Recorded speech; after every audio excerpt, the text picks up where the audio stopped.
Newsroom Friday morning. Hello and welcome. Myself and Kendall Makamate. Well, we are on our own today. Elvis is on holiday. Rene's sick today. So it's Boy Bok Friday today. Friday looks of it.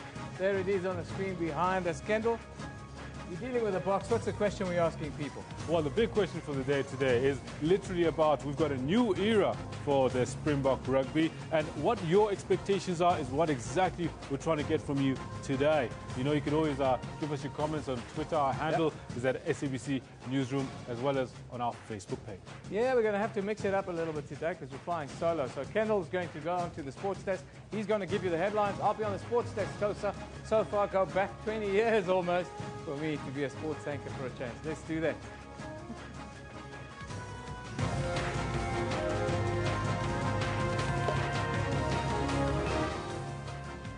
Top story. President Jacob Zuma and the NPA will today apply for leave to appeal the High Court's decision that he must face hundreds of criminal charges. The Cabinet has held a meeting where it noted the terror alerts sent by the American government to its people about a possible Islamic State attack at major malls. And in the clearest signal yet to Democrats to fall in line behind the presumptive nominee, United States President Barack Obama has endorsed Hillary Clinton to succeed him. Of course, it's now time to find out what's happening in the world of sports. Now to Evan, I believe that you now are taking it back 20 years. Give us what's happening in the sports headlines. Yeah, we've got a cracking sporting weekend ahead of us, mind you. Cracking sporting weekend. Let's take a look at what's happening on this show. Springbok coach Alistair Coetzee goes with the tried and tested and names Lions Schrommer Faf de Klerk as the only uncapped player in the starting lineup for the Boks.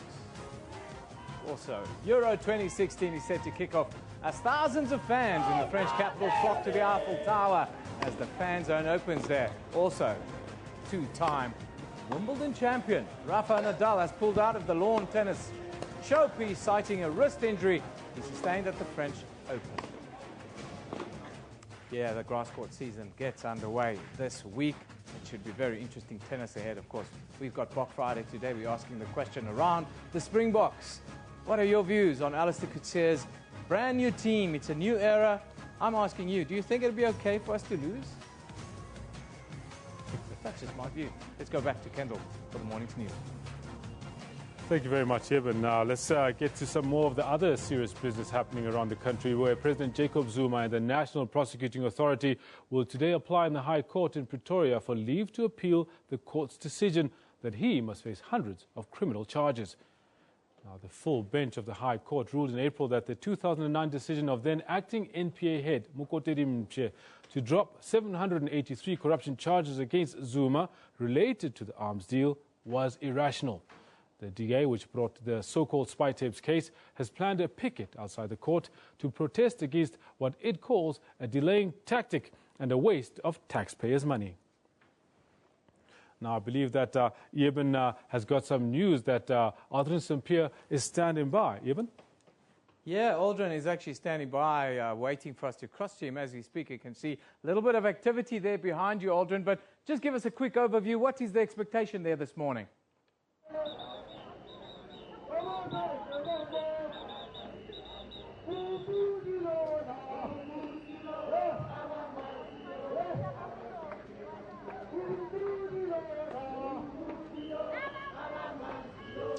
Well, Eben, we are outside the North Gauteng High Court where the judges will hear the leave to appeal that the application that's brought by the NPA with regards to the spy tapes decision. Remember that it was this court, a full bench of this court, that instructed the NPA to review its decision not to prosecute President Jacob Zuma and to drop the charges against him.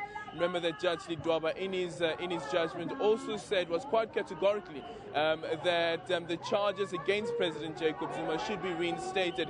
He was also quite scathing against the NPA head, well then acting NPA head, Mkotedi Mse, saying that at the time that he took the decision to drop the charges. He was impulsive, and he should have made sure that he follows the code of conduct when it comes to issues of this nature. He did not follow through to the letter to ensure that the decision that's taken is taken in the best interest of the NPA. Thank you very much, Aldrin. Aldrin giving us an update there.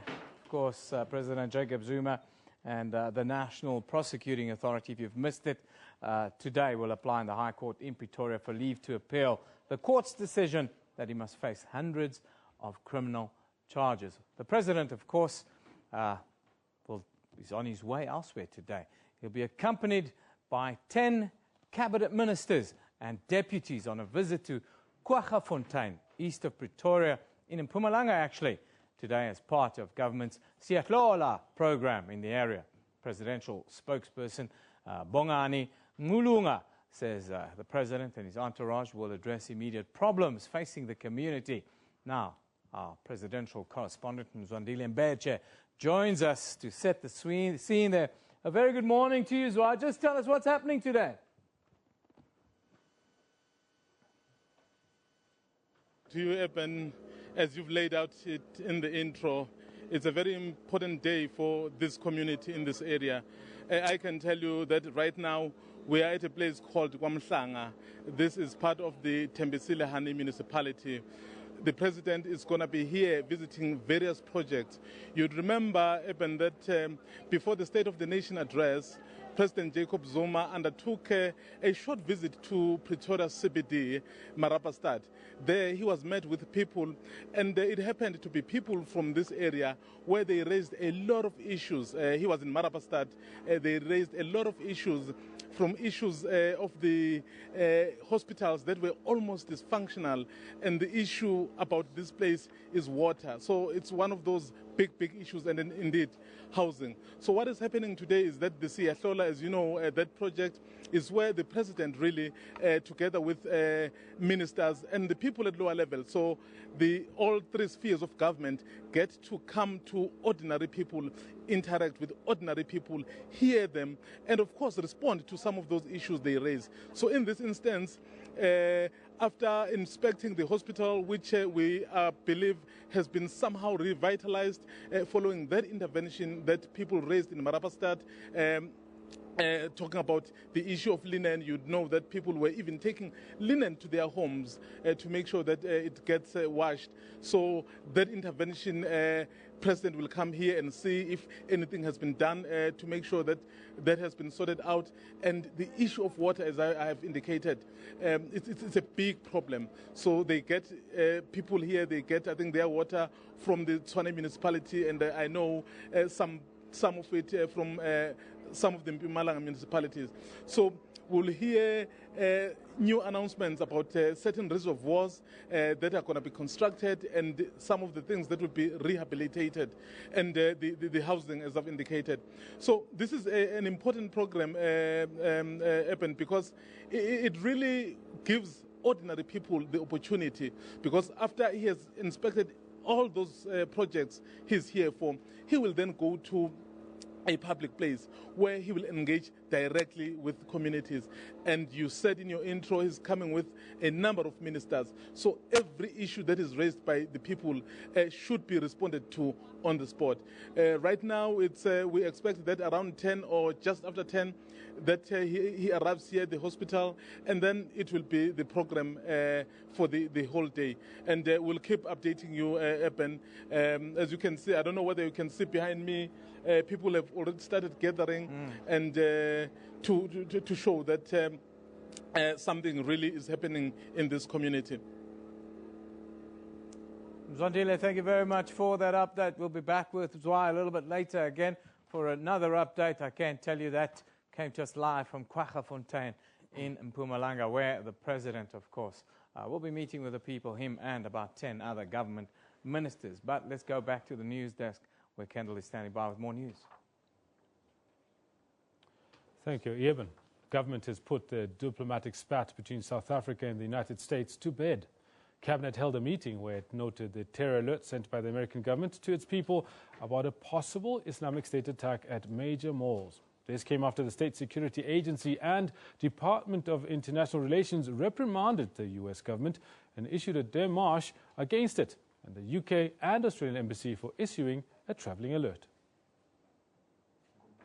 In a detailed joint statement, DIRCO and the Security State Agency said the alerts sent by the US, the UK and Australia are disingenuous and a cause for serious concern to the South African government, which rejects attempts to influence, manipulate or control South Africa's counter-terrorism tactics. It's a statement the DIRCO spokesperson Clayson Ringela described as the strongest he's done in a while. He further tweeted that it was approved at the highest level. That tweet has since been deleted, and who exactly sits at the highest level remains a mystery. However, the cabinet members who met here have effectively overturned that statement. Cabinet has instead endorsed this statement by the presidency, which notes the security alert and reaffirms the strong, cordial relationship between South Africa and America. The official government position was reiterated in a statement by the President and reaffirmed by Cabinet, so that's where the matter rests. I want to emphasize again the United States Embassy issued a statement, which I'm sure you have seen it, that reiterates the same sentiment about the cordial relations between the US and the South African government. Khatebe would not be drawn into the security cluster meeting held after the cabinet meeting or the US Embassy's confirmation that its terror alert remains in place. Meanwhile, Cabinet has given South Africa the go-ahead to enter into a reviewed extradition treaty with Botswana, where sentencing for some crimes include the death penalty. Cabinet has also approved the quarterly release of the crime statistics. Aldrin St-Pierre, SABC News, Pretoria.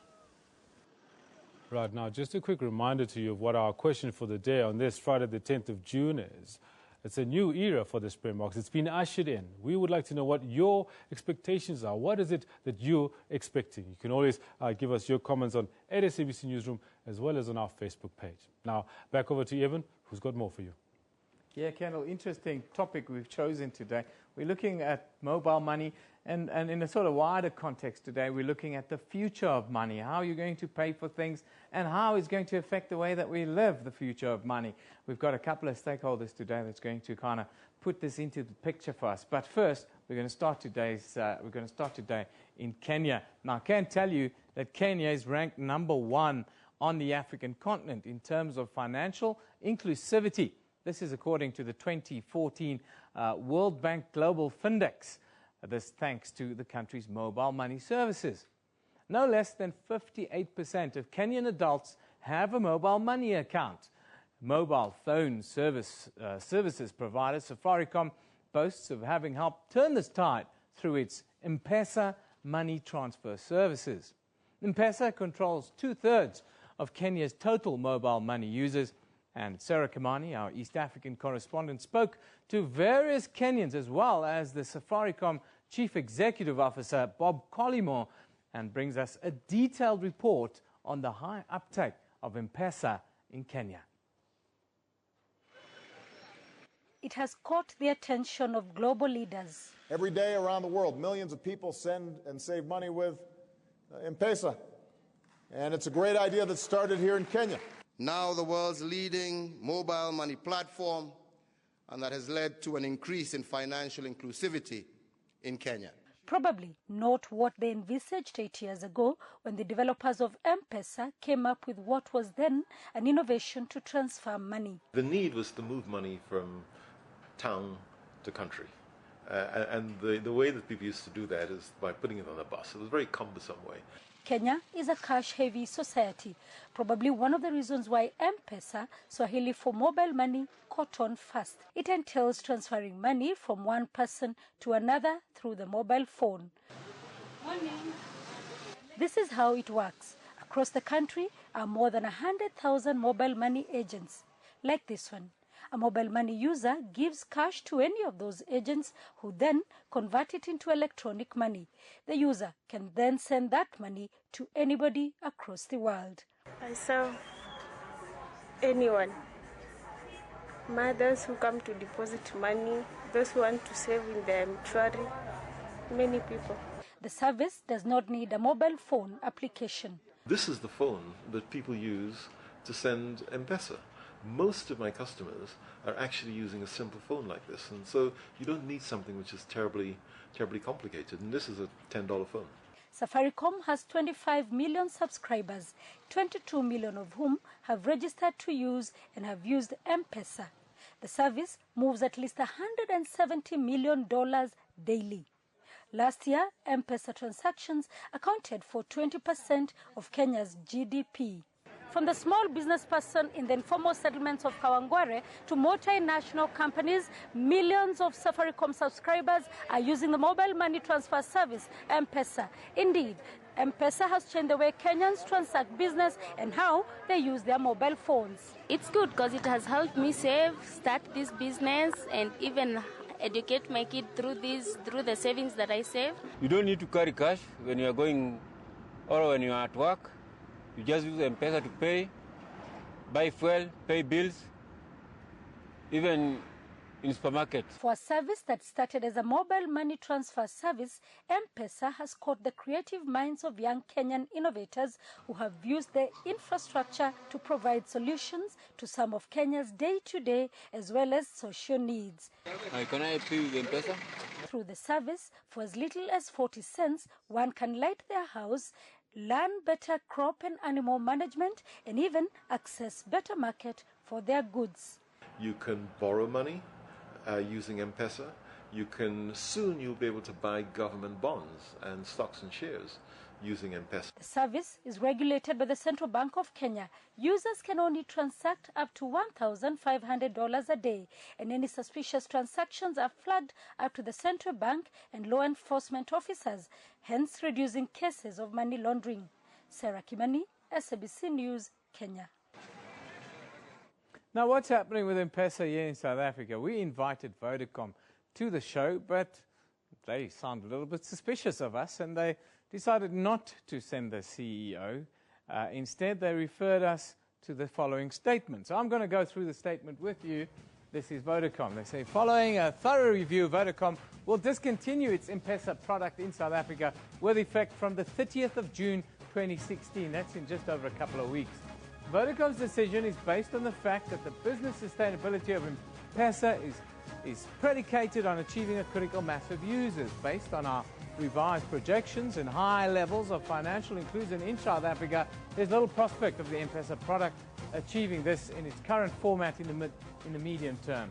In other markets where financial inclusion is limited and where there is a more supportive macro environment, M-Pesa continues to gain solid traction based on exponential growth in customer acquisition.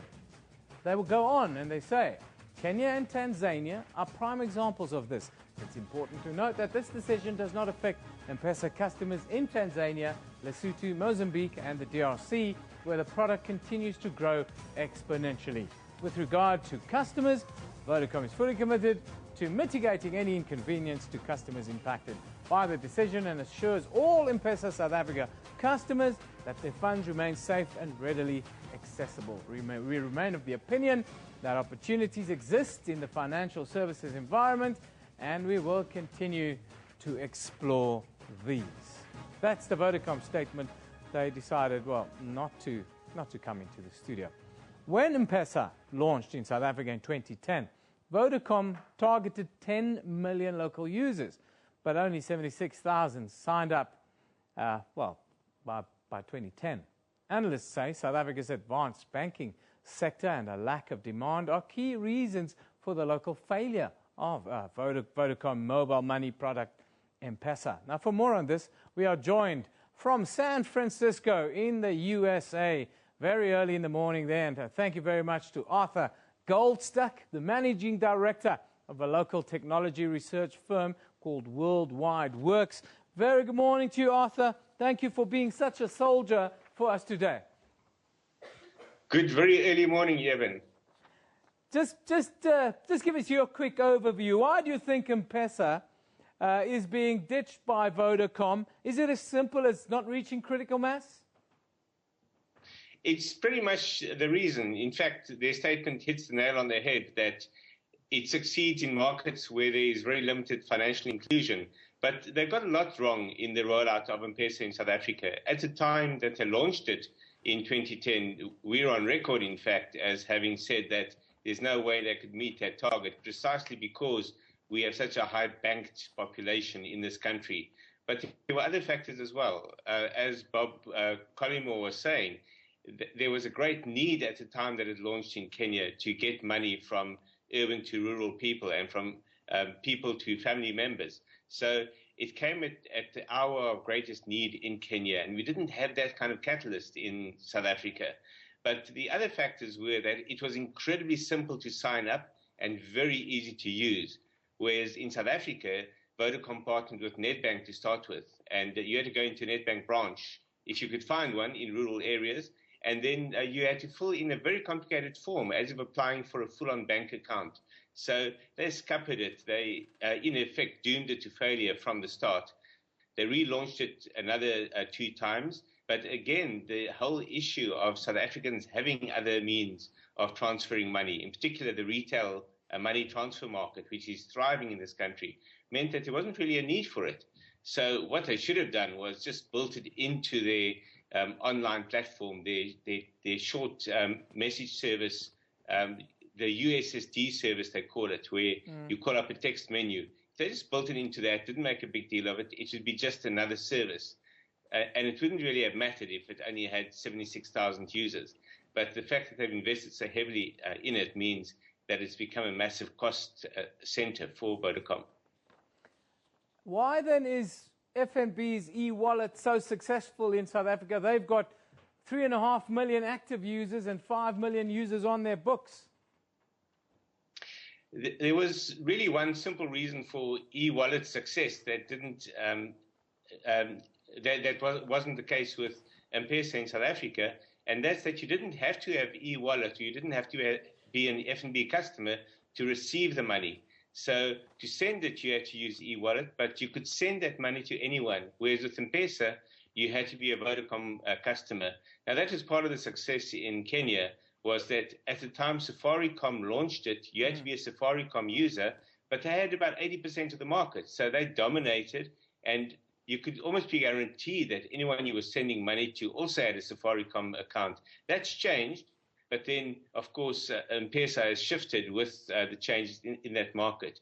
In South Africa, you had less than half the market using Vodacom, and therefore chances were that half the people you were going to send money to couldn't receive it via M-Pesa. So that also helped to limit its success. Whereas with e-wallet, as I said, you could send it to anyone.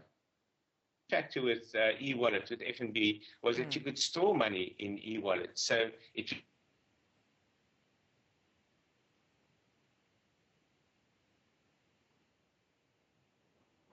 Arthur, we've lost you, unfortunately. That's how the dice rolls sometimes. Arthur Goldstuck is coming to you live from San Francisco, and I can tell you it's shortly after 1:30 a.m. in the morning, or shortly before 1:30 a.m. in the morning in San Francisco. That's on the far west coast of the U.S. So thank you to Arthur Goldstuck, who's the managing director of a local technology research firm called Worldwide Works. Of course, he's in San Francisco, which we all know Silicon Valley is the world's technology hub. He tells us pretty much, well, maybe Vodacom didn't quite research this thing 100%. Anyhow, let's look back to what we did yesterday. Yesterday we had so many tweets and comments and Facebook posts and the likes from you. We had all the stakeholders in. Of course, the game changed here in South Africa a little bit over the last week with regards to the legalization of marijuana, dacha. And we asked you the question yesterday, should all marijuana use be decriminalized here in South Africa? That was the question yesterday. We've had lots and lots. I can promise you, people are very interested in this. Stembiso Mdlanzi says, Newsroom, there are no soft or hard drugs. The problem is abuse, which is caused by psychoactive. Milk is not psychoactive, says Stembiso. Unati, I'm afraid that this will lead to people faking marijuana plants that will cause health problems to smokers. Unati, don't you think if it's legalized, it'll be better regulated and our children won't have to go to drug dealers? Rantu says, Newsroom, educate the nation about Dhaka and emancipate our people from mental slavery. Quoting Bob Marley there, Rantu. None but ourselves can free our minds. It carries on. Absolutely beautiful. Lollipop says, Newsroom, dear National Prosecution Authority, please stop prosecuting people for cannabis. South Africa is getting a new policy. Yes, decriminalization. That's the official view of the Central Drug Authority here in South Africa. Darren Ross says, Newsroom, it's a multi-billion rand industry that has never been touched. The benefits of this plant will change the world. Hashtag SA4Hemp. That one from Darren Ross. Yes, both economically, some would say, and medically. It's one of those things. It's a plant that has a multitude of users. So keep it coming. We'll keep the conversation going. Of course, there is a white paper before Parliament, and moves are afoot to have the discussion, at least. Now, let's take a look at our picture of the day from Roy Africa today. As always, let me get out the way. It's this way. Now, regarding the Trump-Clinton Twitter war, it's been getting quite ugly. You know, he's been name-calling. That's the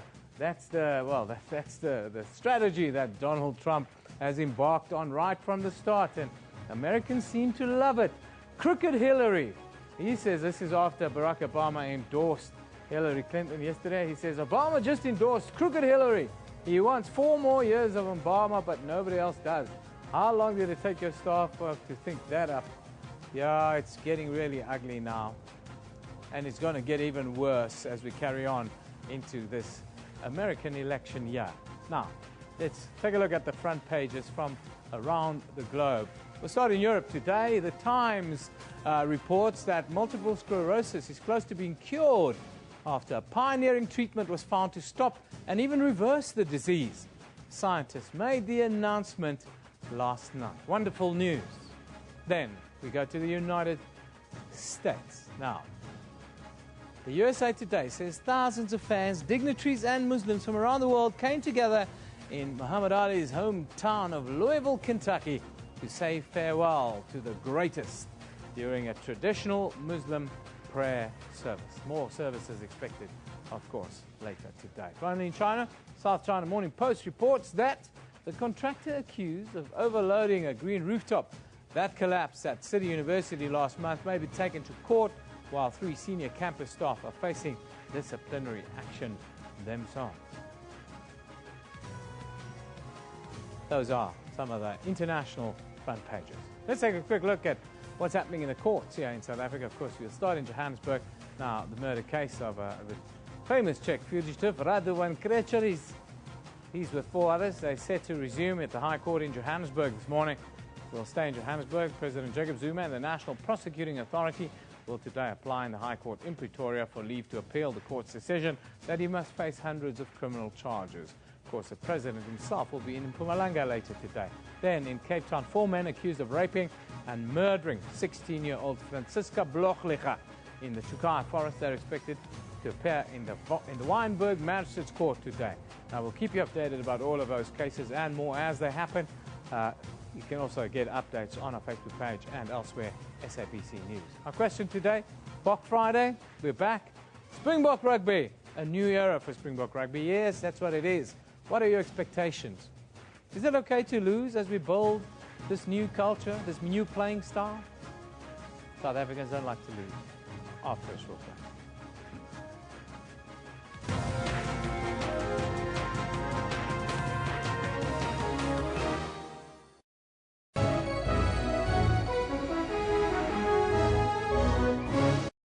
A very good afternoon. You're watching the Midday Report. Lunchtime news amplified. But for now, this is what they call home.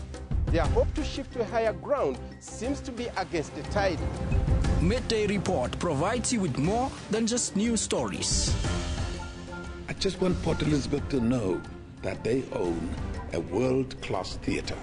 Good afternoon. You're with the news at 1 in the headlines. Very good afternoon to you. This is News Live. I'm Natasha Thorpe. Let's take a quick look at what's coming up in your headlines. Good afternoon and welcome to A View from the House. For all things news, tune in to Midday Report weekdays at 12 noon only on the SABC News channel.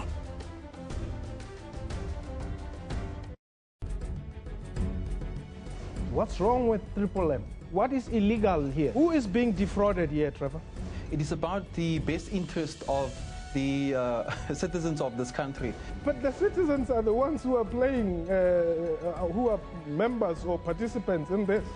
If you put in 15,000 rand, after 12 months you get 1.2 million rands. I mean, who wouldn't go for this? Watch Question Time with me, Mpho Tsedu, Monday to Thursday at 5:30 p.m. on the SABC News Channel.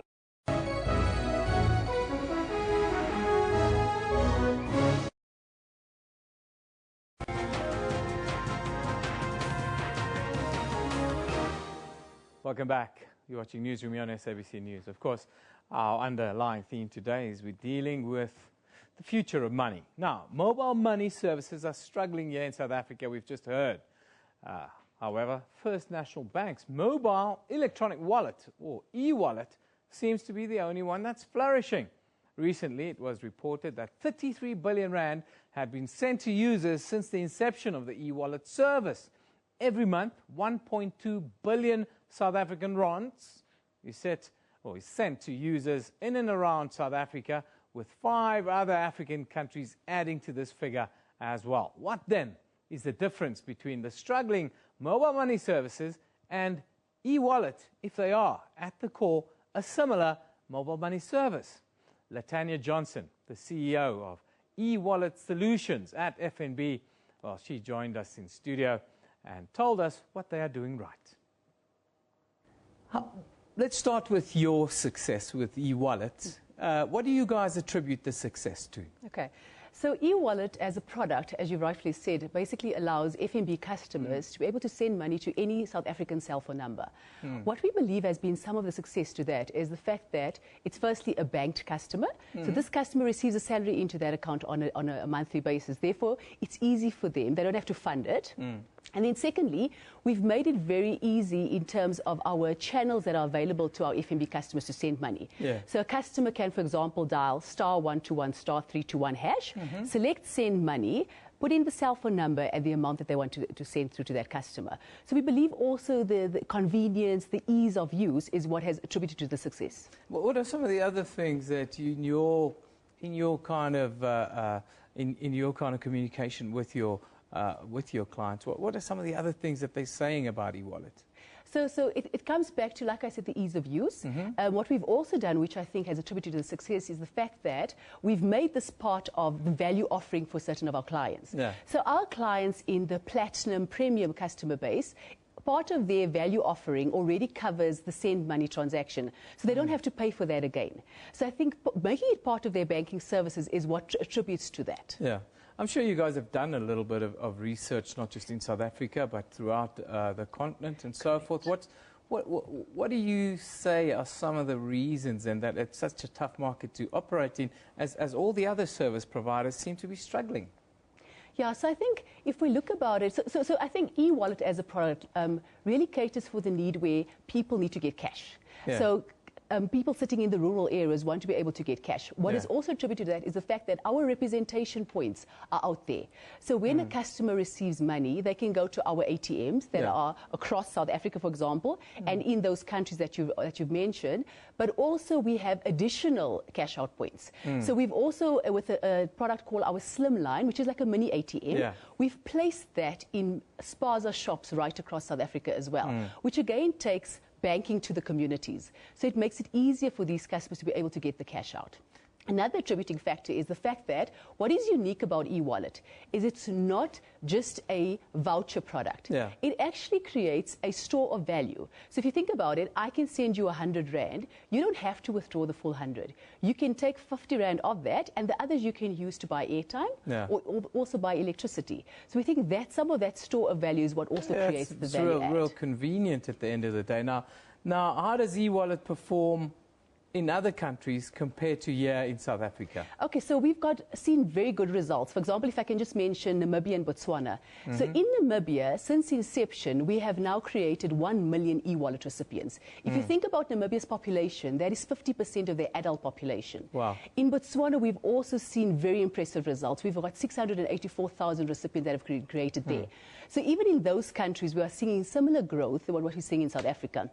For example, in South Africa, since inception, we've created more than 5 million wallets. And of the 5 million wallets, 3.5 million are active, which means in a period of 6 months, they actually perform a transaction, whether that's a withdrawal or prepaid service. They're utilizing the value. That's 70% activity, which is incredible. It's incredible. Tell me about the safety aspects of it in today's online world. We always hear the horror stories. How are you guys doing on the safety front? So on the safety front, what we've done is, similar to what we do in our digital channels, is we've implemented controls to manage the fraud risk. Some of that would be, for example, to make sure that we check where the SIM card has not been swapped, to make sure that you build all of those detecting controls in there, and if you pick up any irregular or suspicious activity, you block the wallet, so that you actually protect the customer's money. Are there any other challenges that you guys are grappling with regards to e-wallet right now? So one of the challenges is we see very good penetration in the upper end of our customer base. In the lower end of the market, we haven't seen the penetration that we've seen, for example, in the gold and the platinum.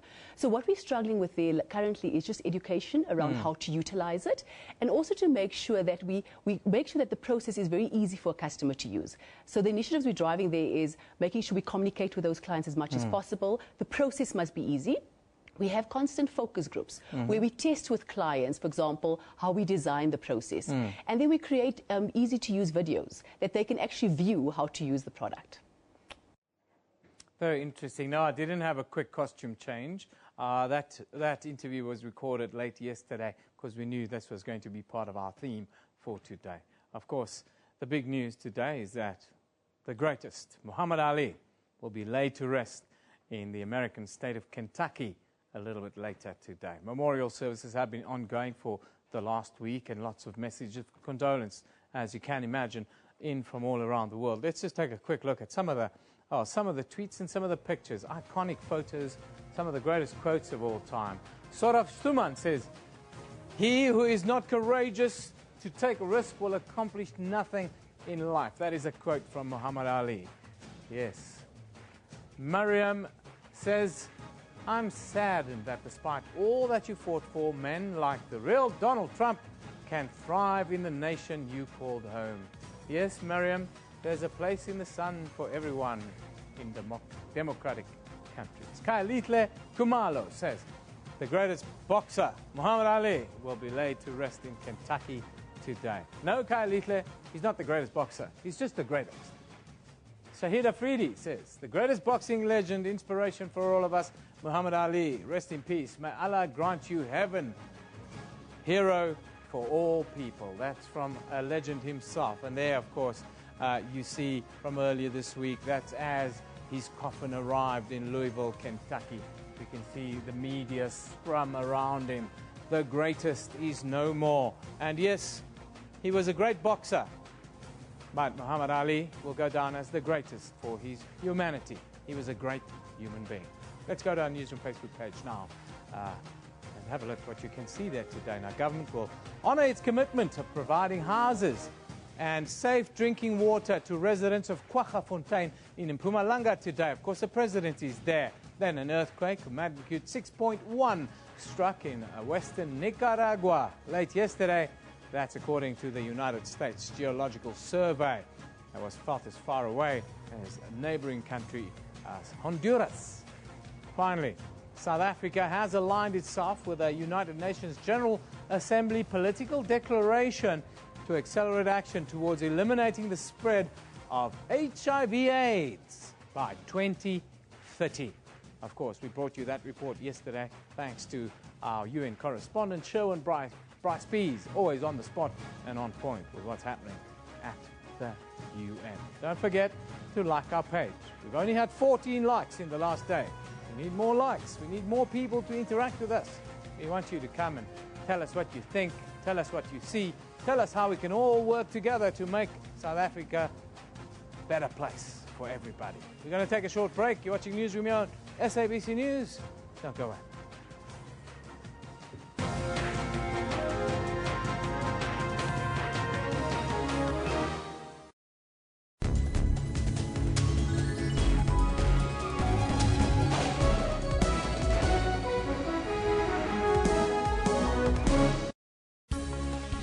News Today provide news updates giving a wealth of knowledge. breaking stories and crossing live for you. We follow business developments intensely. Experts and analysts tackle all challenging issues for you. We cover stories locally and abroad to keep you informed.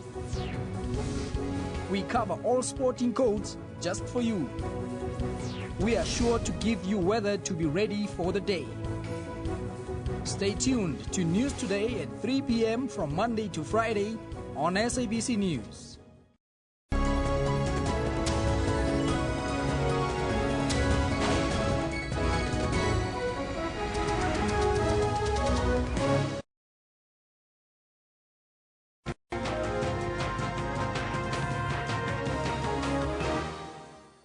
Welcome back. You're still with Newsroom, yeah.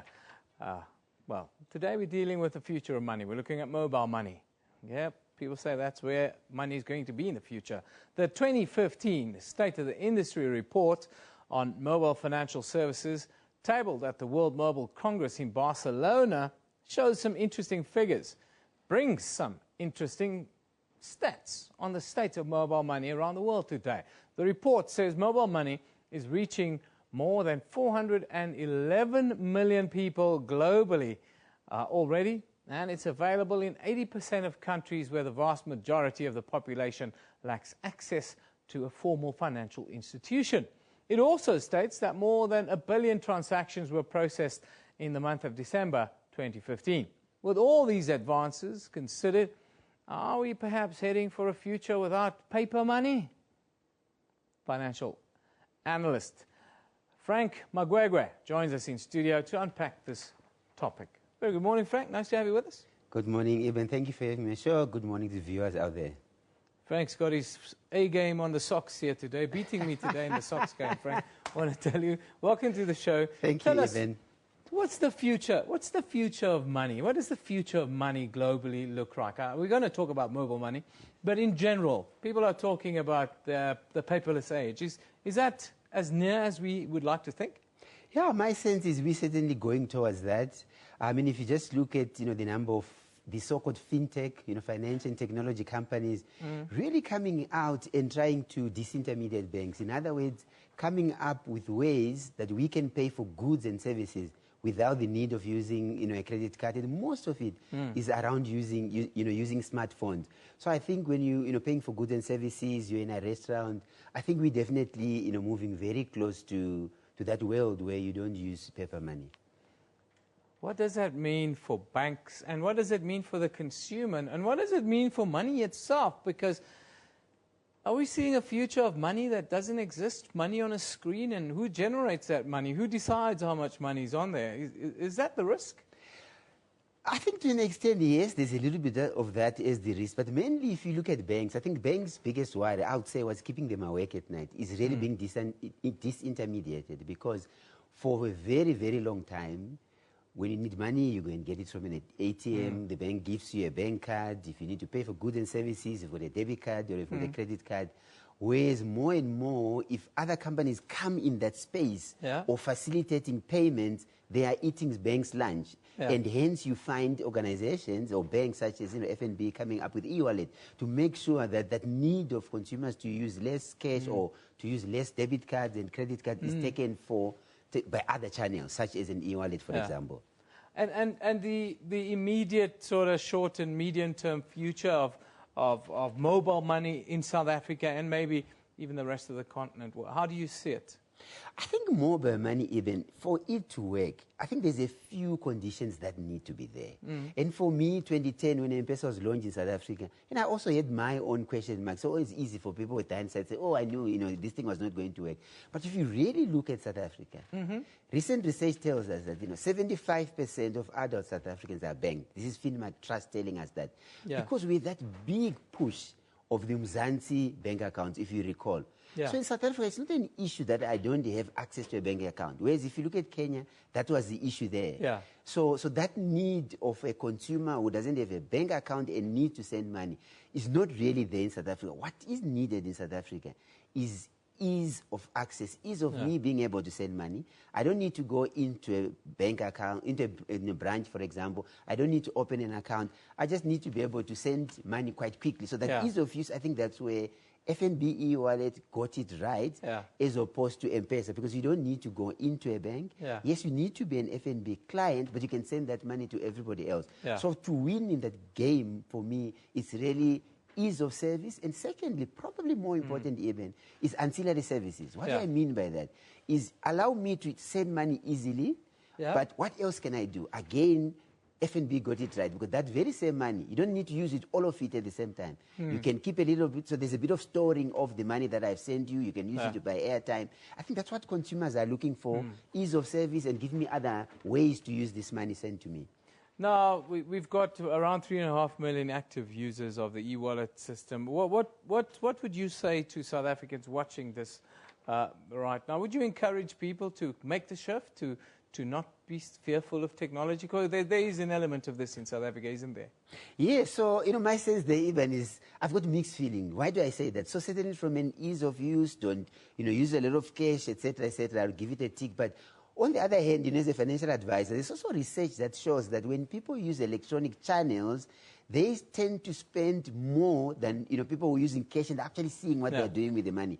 So it's a bit of a mixed feeling, but in the main, we can't run away from it. That's where the world is going. The use of technology, banks have made it much easier. There's less risk of fraud there. So definitely, I would say to viewers out there, experiment with these new channels of using money and sending money across South Africa. Small and yana steps, ne? Absolutely, without a doubt, yes. Thank you very much. Frank Magwegwe, financial analyst, talking to us about the future of money, the future of mobile money in particular. Of course, it looks like you're going to be paying pay all your bills with your mobile phone. Of course, our question today deals with Springbok rugby. Yes, Alistair Coach, his name, Faf de Klerk, as the only uncapped player in the starting team to face Ireland at Newlands tomorrow. Let's just take a look at some of your comments that have been coming in with regards to our question of the day. This one from Liani Rabi says, excited to see our new Springbok team performing on Saturday. She says she loves rugby. We all love rugby in South Africa, Liani.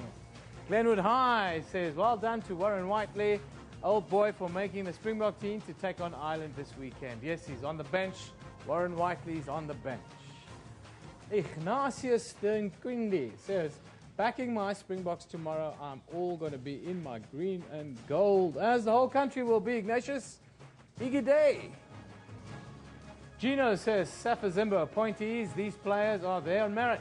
The perception that players of colour weaken the Springboks is getting old. Gino, it is long past old, my friend. It is tired. Moegperd, as they would say. Some of the tweets coming in. Do we have any more tweets? Is anybody else tweeting around this? No? Well, I've got Kendall Mahamati here.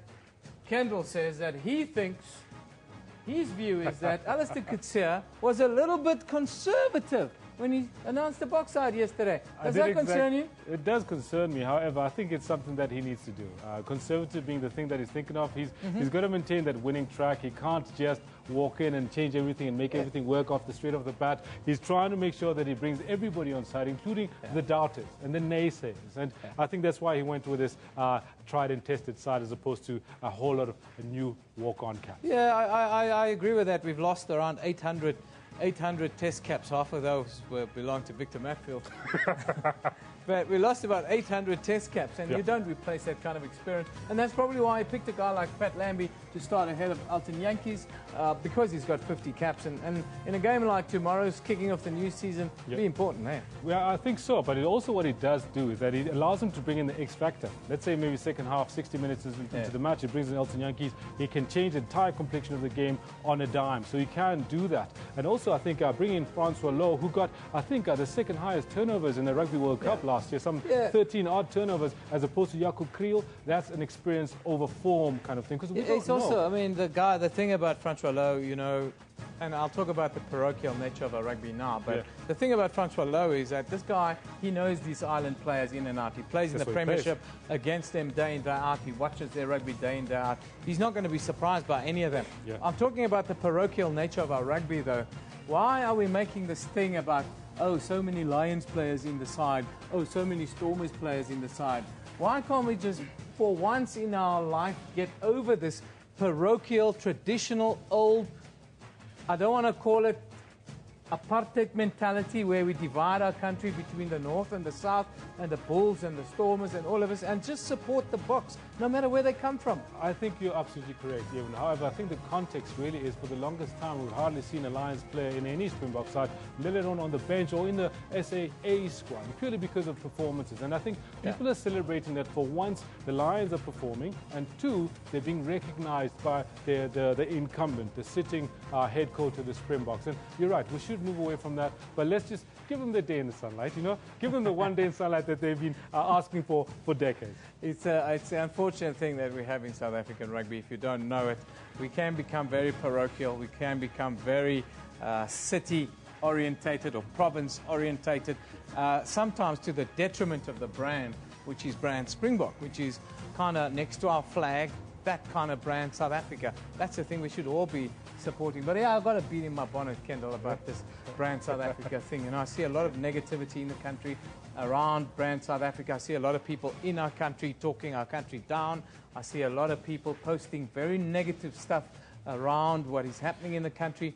You know, something that really gets to me is that the world, all countries in the world are suffering from similar issues that we're suffering with right now, but we have a very insular view. We only see what we want to see. We don't see where we fit in the world. Well, I think that's one of the things that one can say that's a truly South African cultural aspect, the lager mentality. And I say lager mentality because it's the easiest phrase that comes to mind. It's something that's been with us for the longest time, and it's not just about Afrikaners. It really is about all South Africans. We've been very insular. We've been very distanced from the rest of the continent to start with, and even within our little homes and provinces, we live in little neighborhoods. We don't share with our city mates, let alone our provincial mates. So yes, it's something we need to get past. It's something we need to grow up into, I believe.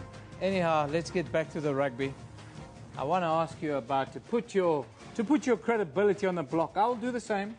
I will pick the Springboks by 6 points, by a victory by 6 points tomorrow. What is your pick? Well, I'll tell you this. Right now, it seems like it's just going to be very cold Cape Town. No rain forecast. I did check with Tsietse Munare. Tsietse Munare also always gets it wrong, though. I did check with the man. He said it's no rain forecast. So we're looking at a hard, very cold ground. I think within 10 points, the Springboks will win this one. Springboks by 10 points. I'll say Springbok by 6. Kendall says Springboks by 10. Well, we're sort of in the ballpark. Shall we put maybe one South African rand on it? Let's make it 50 rands. 50 rands, as the finance minister, Pravin Gordhan, always says, rands. I don't know where that comes from, rands. I should have checked with my wife first, but I hope she forgives me. 50 rand, babe, I'm sure we can do that. Oh, he's just had a baby, so that might be an expensive punt. Anyhow, let's go to a look at the weather on the African continent next.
Why are electoral systems important in a democracy? We think of democracy as voting people into office.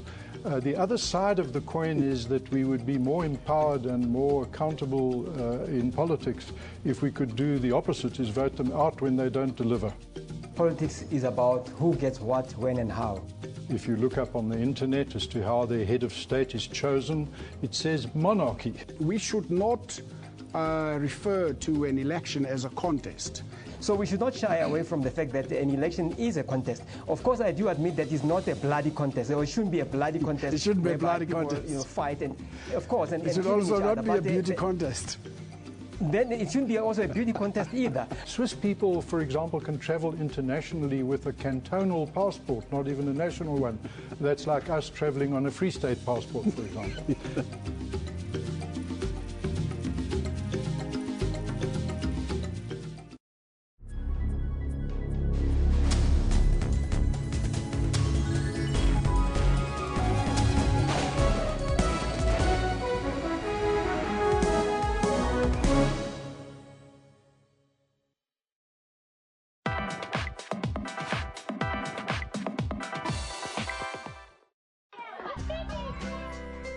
Children represent the future, and ensuring their health and development ought to be a prime concern of all societies.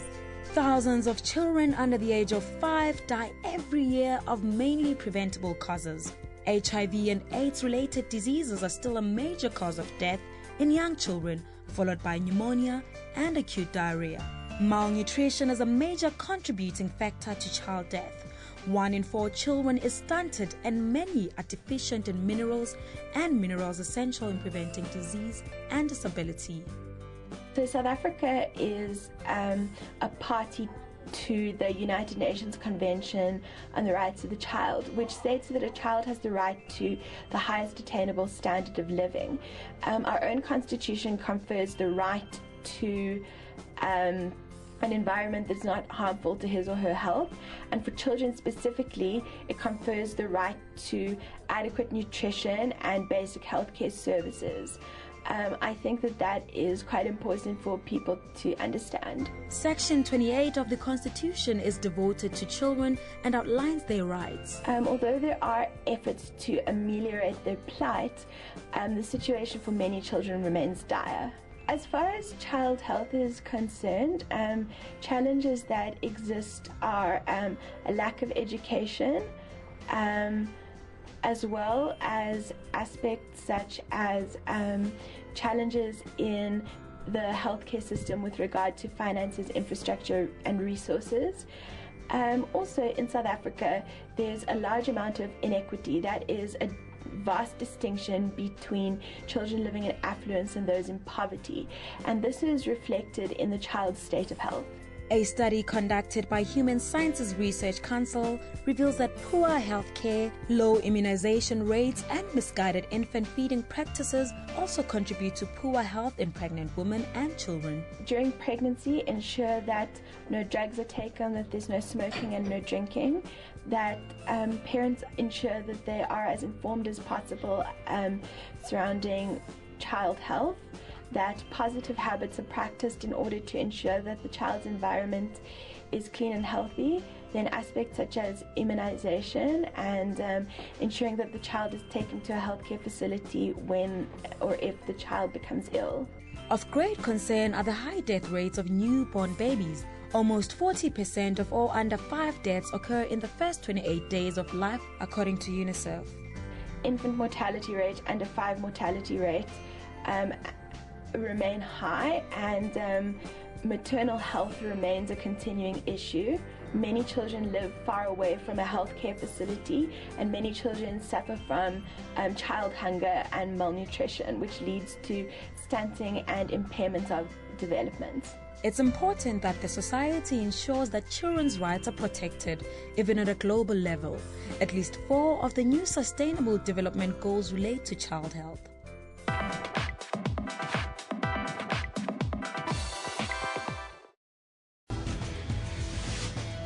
Innovators all over Africa are using technology to solve the continent's problems. We looked at all the different startup accelerators, and Hack Josie was born. And governments are finding new ways to improve the lives of citizens. We anticipate it will be in a position to handle a capacity of 20,000 logs per second. On Network, we tell you about Africa's technology and social media scene. That's Network with me, Sphumelele Zondi, every Sunday at 7:30 p.m. Central African Time.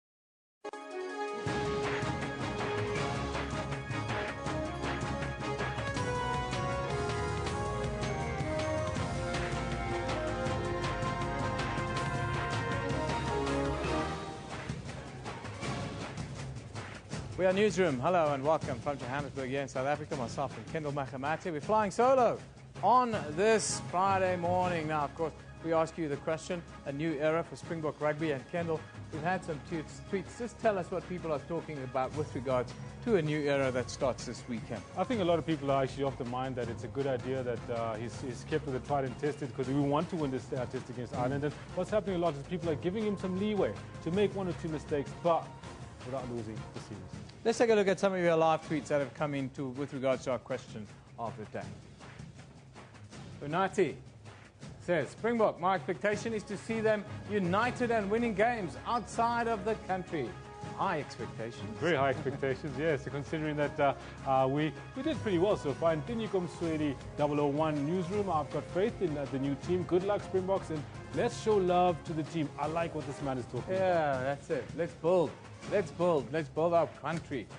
Temba says, Mr. GCIS says, it is incumbent upon us to promote brand SA and proudly SA.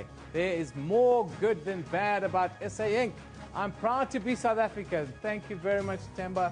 I want to start a scenario where we fly the flag. We should all have a South African flag in our homes to remind us of what brought us to today, what brought us to here, where we are today. Temba, thank you very much for that wonderful comment with regards to brand South Africa. Of course, there's still a lot of news in the offing. We're going to go straight to the news. Kendall's manning the news desk. I'm on sport. Let's take a look at the headlines. Let's do that.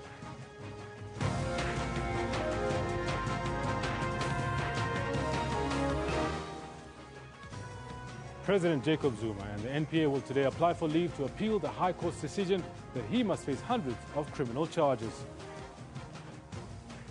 The Cabinet has held a meeting where it noted the terror alert sent by the American government to its people about a possible Islamic State attack at major malls.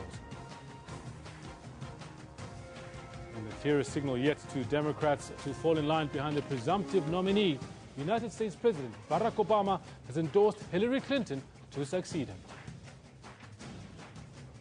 And that is exactly what we're going to be doing now. Carrying on with the headlines, I know that our Evan is standing by to give us exactly what's happening in the world of sports. Evan? First Book Friday of the week, of the year, actually, Kendall. Book Friday, first one of the year. We're all counting down to tomorrow. Let's take a look at the headlines. Springbok coach Alistair Coetzee goes with the tried and tested and names Lion Scrommer Pap de Klerk as the only uncapped player in the starting 15. Euro 2016 is set for kickoff as thousands of fans in the French capital flock to the Eiffel Tower as the fan zone opens there. And two-time Wimbledon champion Rafael Nadal has pulled out of the lawn tennis showpiece, citing a wrist injury that he sustained at the French Open. Let's go back to Kendall on the news desk. Thank you very much, Eben. Now let's get to our main news story for the day. President Jacob Zuma and the National Prosecuting Authority will today apply in the High Court in Pretoria for leave to appeal the court's decision that he must face hundreds of criminal charges. The full bench of the High Court ruled in April that the 2009 decision of then-acting NPA head Mokotedi Mche to drop 783 corruption charges against Zuma related to the arms deal was irrational. The DA, which brought the so-called spy tapes case, has planned a picket outside the court to protest against what it calls a delaying tactic and a waste of taxpayers' money. And other news, our Mineral Resources Minister Msebenzi Zwane says he believes politics is at the heart of the rivalry between unions at the Zondereinde mine. Minister Zwane visited the area and held meetings with unions, mine management and workers to diffuse the tension between the two rival unions. A meeting has been arranged that will be attended by both AMCU and NUM presidents. AMCU did not attend yesterday's meeting with the minister. This week's violent clashes between the National Union of Mine Workers and the Association of Mine Workers and Construction Union at Northam Platinum Zondereinde mine in Limpopo claimed the lives of 2 mine workers. Minister Zwane has condemned the recent violent clashes at the mine. During the flare-up, 2 mine workers, one from NUM and the other from AMCU, died. The minister is worried that the 2 unions' rivalry is now at the expense of the interest of workers.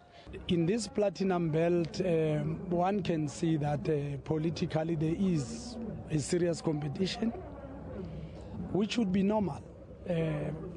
As a politician myself, we allow anybody and everybody to recruit where they want to recruit. Hence, I have initiated a meeting between myself and the 2 leaders. I'll be talking to them and say, how can we resolve this situation? Because it is in the best interest of everybody that the mining industry and sector should actually be stable. Although both unions were invited to the meeting with the minister, only National Union of Mine Workers was present. Meanwhile, operations at the mine have been halted. DMR will come on Tuesday to evaluate progress that have been done. Workers are not going to return back to work until they receive feedback on Tuesday. The recent incident is frustrating to the workers. Some are blaming the mine for allegedly causing tensions between the unions. We are hoping that whatever was said here, the management will commit, because our biggest problem here is the management of Northern Platinum. They are the orchestrator of all of this. But for now, at least we see that there is a progress, because it's for the first time things happen like this. Now we gather here and then cough out our concerns to everyone.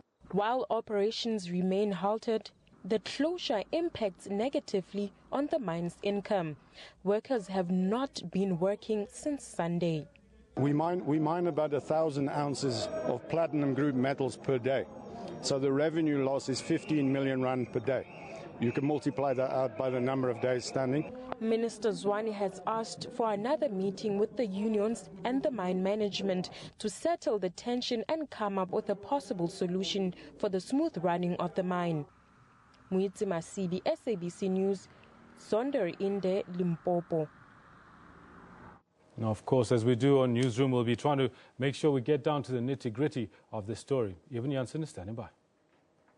Yeah, Kendall, the National Union of Mine Workers attended the meeting with the minister yesterday. Now, the National Secretary for Health and Safety at the NUM, Mr. Eric Elichana, he joins us now in studio to talk about the latest at Northam. A very good morning to you, sir. Thank you for joining us. Good morning, sir. You attended the meeting yesterday with the minister. Just give us a quick overview of the outcomes from there. Yes, the meeting was a very good meeting. It was positive, engaging on the issues that have been raised by the workers. First of all, we must pass our condolences to the families of the deceased. It is not in our hearts that workers must brutally murder each other. They are here to work. Also, as trade unions, we are there to promote and improve the conditions of these mine workers. Having said that, our meeting went very well. We had a meeting with the minister that was engaging on the issues. One issue is that the company seemed to be working together with the minority union. In terms of the Labour Relations Act, there's an agreement that have to be reached, but a union have to reach a particular number for it to be recognized. Then there are these allegations that now the company is now trying to nurse the union that is seemed to be having is a minority in the workplace. We've got NUM now there, which is 80%. We've got AMCU with 4%. As much as we promote coexistence as national of workers. We don't mind. You can go to the gold mines. We do work together in areas where we are a majority. But in the Platinum Belt, it's a total different environment. That is what we need to work on. But the meeting with the minister, we spoke also to Paul Dunn, who's the CEO of Northern Platinum, that there is concern about him, that he have moved with all these things that he have been doing at Imbala, now to come and instill them at Northam. That is the concern that was raised by the workers. The second issue is about the people that have been gunned down. February 2015, February, March, April, May, June, until July, every month, a member of the NUM will be gunned down. People get arrested and get released. And those people are known, they go back to workplace. Those are the issues that have been raised by the workers. I want to ask you about your discussions that you're having with the mine right now. You still want the mine to stop holding talks with AMCU because you feel, as a minority, this should not be the case? We say the company must stop doing that. If it does that, there must be decisions, that there must be engagement and an agreement of how is it going to be done. Because there's a Liberation Act that governs the workplace relationships that need to be honored. If we don't honor that Liberation Act, it is equally as it does not exist.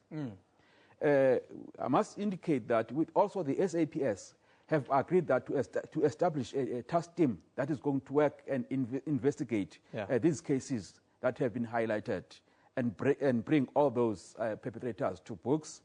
The company have agreed that on the issues that have been raised by the workers, they are going to deal with those issues. Today, from 10 o'clock, there will be a meeting that engages on the issues concerns that have been raised by the workers. Fortunately enough, we were able to bring the management team, including CEO, to a mass meeting Tuesday and yesterday.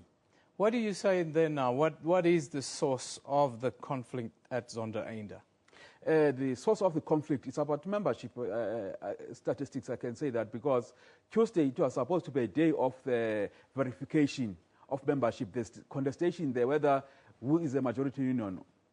AMCU is claiming that they've got a very good sufficient number for them to receive organizational rights, whereas we believe that they are still at 4%. It was going to be a day of verification on Tuesday. Unfortunately, on Sunday, a member of the NM was gunned down. Yes, that's what triggered now the tensions in that operations. Now the minister has taken matters into his own hands, and he says that he would like to mediate in a meeting between yourselves and AMCU. What do you say to that? We have welcomed it this long ago as National of Monarchs. We continue to serve in the under one roof in a number of sessions, especially at DMR. We do sit under one roof in different meetings. But it is good for the minister really to coordinate that meeting at presidential level, to allow these two presidents to talk. I can tell you, I personally served in the Marikana Commission.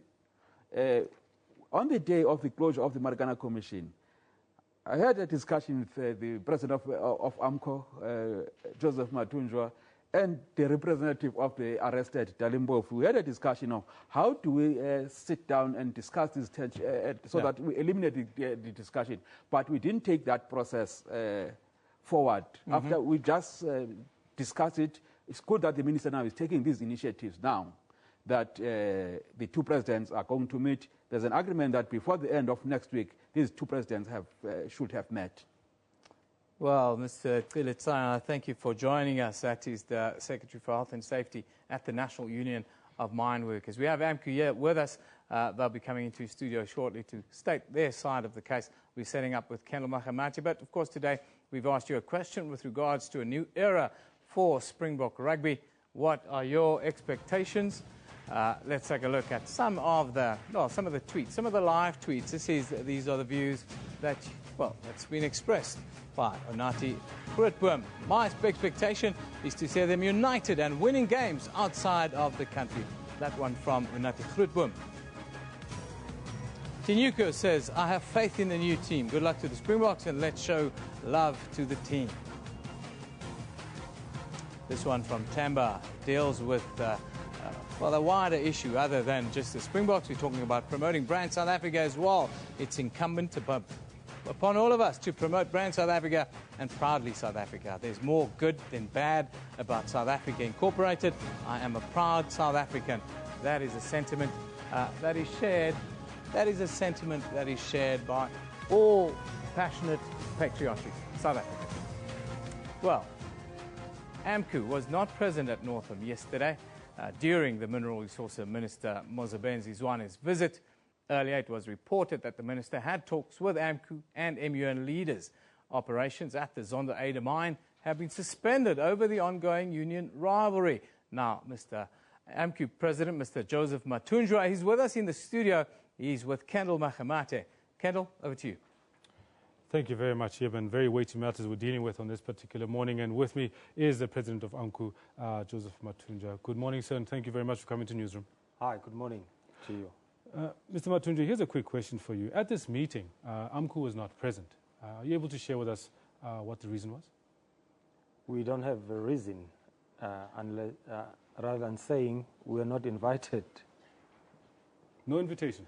No invitation. The last time I spoke to the minister was on Tuesday when he phoned me and saying there is a situation at Northam, therefore we need to resolve such. Are you prepared to sit with other stakeholders to have a common approach? Then I said, yes, we are welcome to sit to any meeting that seeks to reach a conclusion or to stabilize the environment. And then he said, okay, fine. We are the first union that I've called. I will call NUM and Northam to confirm for my approach. And then I'm still waiting for the minister to confirm such approach. And then I asked him that once you are through with them, please phone me back and confirm time and the venue for the meeting, of which he never came back to me.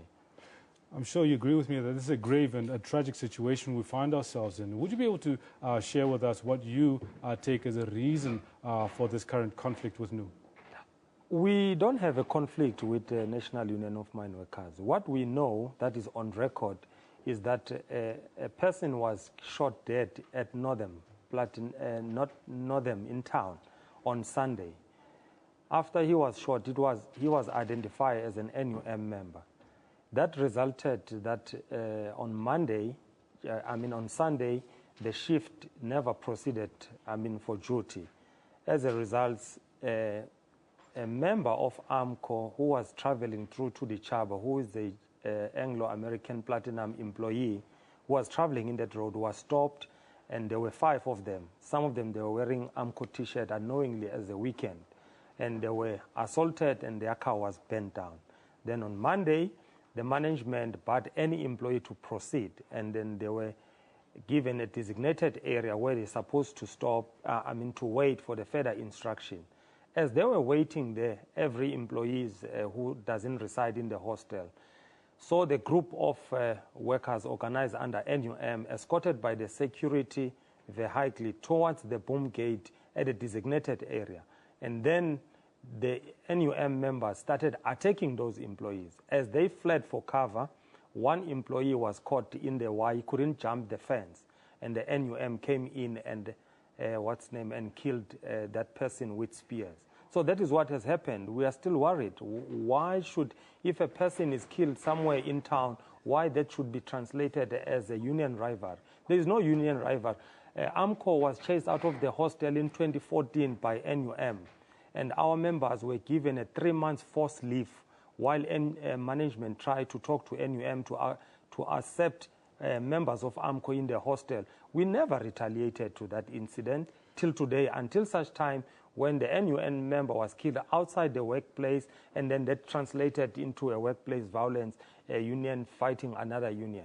Surely we have a situation here where it can easily turn into a he said situation. However, from the NUM side, we've just had words from Eric Gilitana from the NUM, who believes that the source of conflict is over membership numbers and who's got a voice at the mine. What would you say to that? No. They mustn't conflict issues. They mustn't persuade the nation into the wrong direction. That process has got its own process, the CCMA. We don't dispute that NUM is a majority union. we don't dispute, is not an issue of membership. NUM brutally murdered a member of AMCU who was innocently waiting for further instruction from the management whether they should proceed, for duty or not. That's it. So we mustn't confuse this issue. These meetings that they held with the minister, which we are not invited, we are not surprised as AMCU. Let me draw your attention, 2012, 16 August at Lonmin, what happened was the South African police with the National Union of Mine Workers and Lonmin management, who had the very same secret meetings. After that meeting in that fateful morning, what happened? The government massacred 34 mine workers. And by then, we thought it was a toxic relation between NUM and management and SABC, only to find, no, it was not a toxic. AMCU was dealing with the state inside, as it was revealed by City Press that Bernard Mkwena was the spy of SSI. So in this instance at Northern, we cannot rule that the very same situation, is happening at at Northern Platinum. All right, those are fairly grave statements that you're making there, because we also hear that the minister wants to meet both AMCU and NUM. Would you be open to such a meeting? Remember, to remind you, I said earlier on, I'm still waiting for the minister for the meeting and the venue where he was supposed to come back. I think minister find himself in a difficult situation because NUM is losing members. They try to protect their constituents. Two is an alliance partner of NUM. And as you know, when you read the information in their CEC, he was never welcome. So he finds himself in a very difficult spot. But as AMCU, we are saying to our members, come, no retaliation, leave the police to do their work. Let's assist the police to get into the, into the deeper of what has caused this conflict. Why workers just, all of a sudden, there's this hatred. From 2014 to date, there was no incident. I don't think even you knew there was a Northern Platina until such time this employee or person is killed and then resulted into union rival. It's not union rival. NUM must take to account, I just show you the graphics now, how our member was brutally murdered by NUM. They must take ownership of this NUM. Mr. Matunja, thank you so much. However, in closing, I would like to get an answer from you, yes or no. Will the minister make an invitation to you direct as well as to NUM? Would you attend the meeting? We'll attend any meeting. Any meeting. Thank you so much, Mr. Matunja. We actually do treat this as a very serious matter, and we're very happy to have had you in studio with us to give us your side of the matter. Thank you very much. There you have it, Mr. Joseph Matunja from AMCU, giving us their side of the story of this very big story that's happening across the country. I'll go over to Evan Jansen, who's got more. Yeah, big day in the courts today, Kendall. President Jacob Zuma and the National Prosecuting Authority will today apply in the High Court in Pretoria for leave to appeal the court's decision that he must face hundreds of criminal charges. Now, proceedings have just started in the High Court. Let's go there and follow it live. That is not the principle. That is understood, that it's now said from the bench, but a reading of the judgment with respect expresses the position that should go to court, because that's what happened in the HKSR case. And your Lordship's Milady relied upon the HKSR case, which said one should go to court when there's an abuse of power. Of course, it's all tied up with balancing the merits against the nature of the abuse. But that doesn't have to happen at court. Now, if our reading of the judgment is not correct, and that no principle has been set that the prosecutor must first go to court, well, then it would take care of the first ground of appeal unless a reading of the judgment is different from what your Lordships are now expressing, Milady.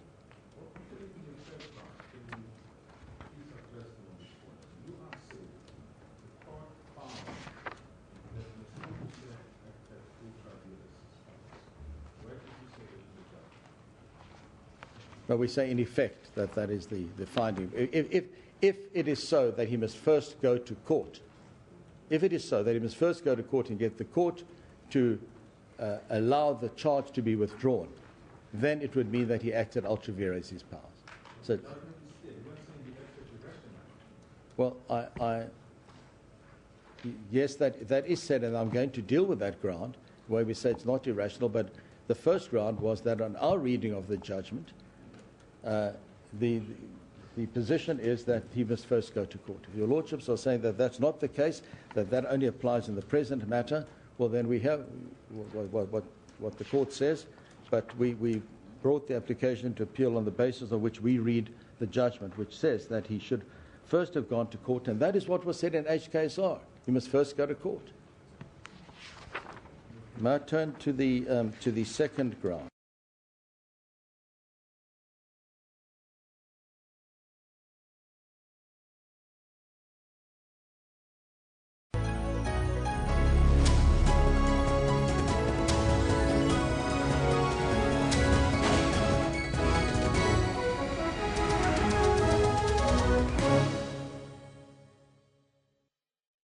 One other person has been shot dead and another is in a critical condition in hospital. The CRL has laid charges against controversial televangelist Paseka Motsoneng. More than 1.3 million South Africans have been added in the past 2 registration weekends.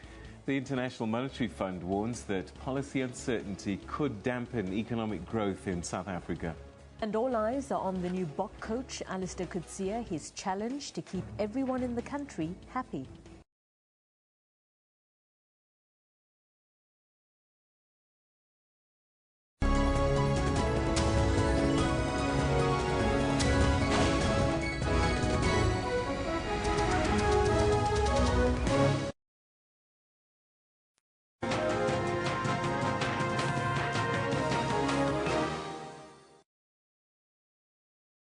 Brunt, J.A., a National Director of Public Prosecutions and Freedom Under Law.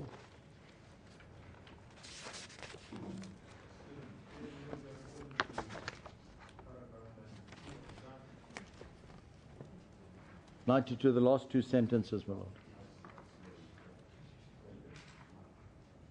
Now, it says he must face the charges as outlined in the indictment.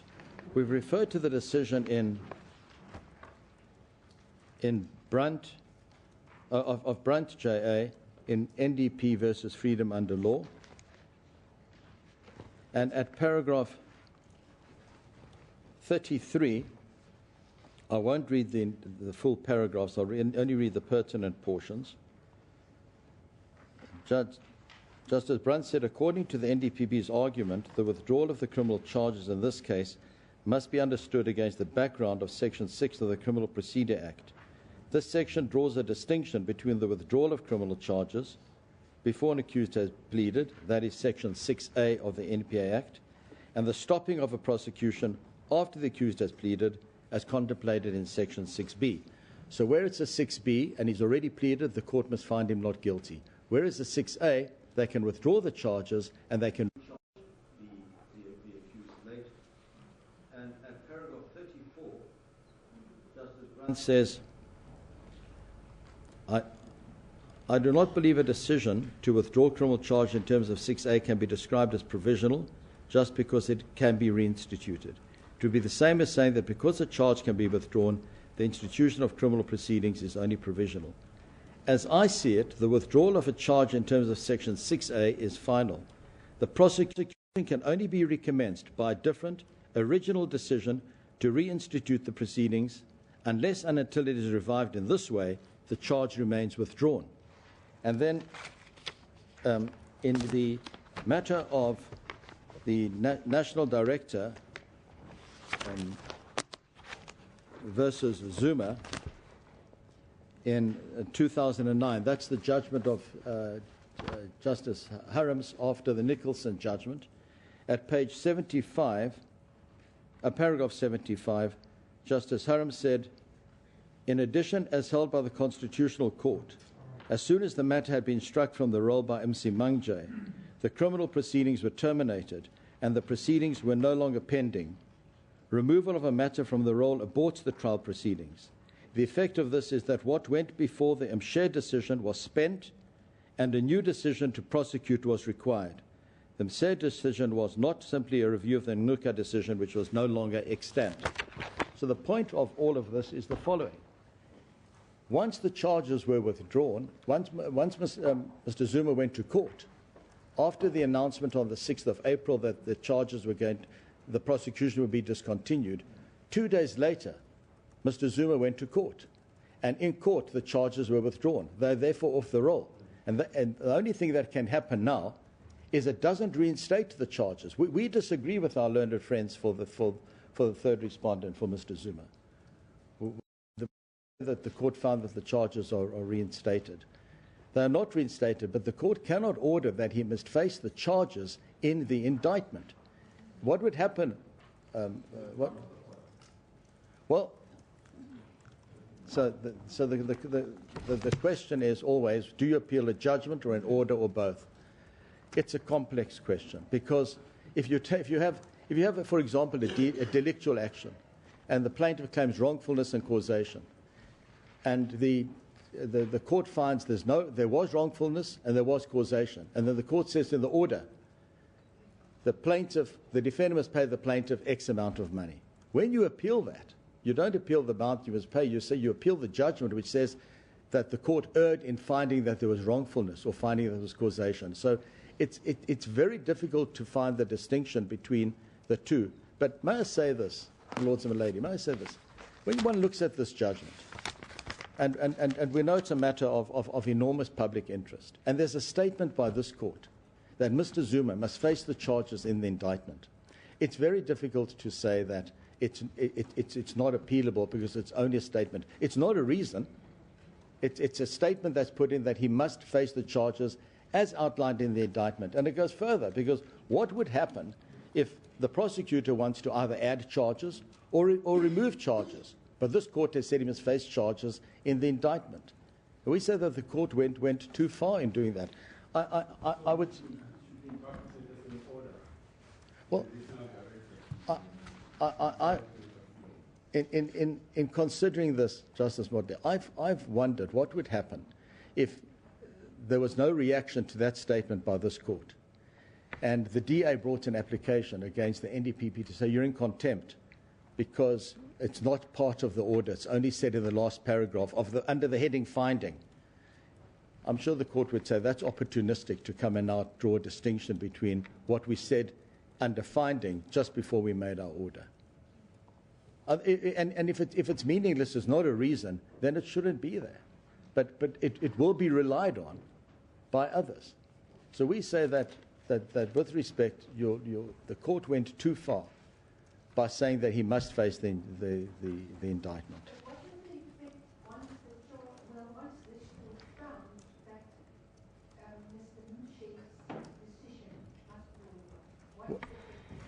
Well, Milady, the effect is what I read from Justice Hurrams, that once it's off the roll, it is spent. The only thing that happens next is the prosecution service has to decide, should he now be prosecuted again? It doesn't reinstate the previous decision. It's gone. It's off the roll, because it was on the roll, and Justice Hurrams said, once it's... May I have the indulgence of just reading that portion again? I'm sorry. With all these microphones, so there's very little rational connection between this podium and my purpose.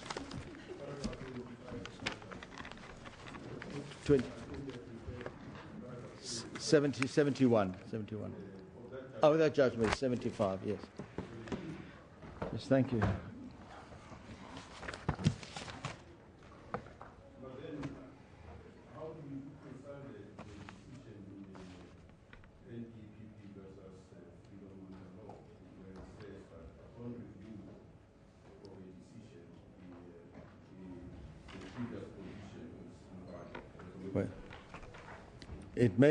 The distinction may be that in this case he went to court and the charges were withdrawn in court, and then this matter's not on the roll anymore.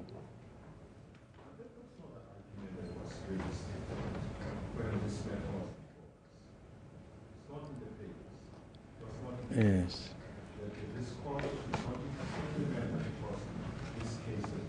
Yes. My Lord, I'm not suggesting that the court should not have entertained the matter. The court was entitled to deal with what was before the court, and that was an application to set aside the decision to discontinue the prosecution. And that's what the court did in the order. It said that the consequences that follow from that will fall where they fall. The point is, my lord, that the court went too far in the judgment by saying that he must face the charges. That's the point.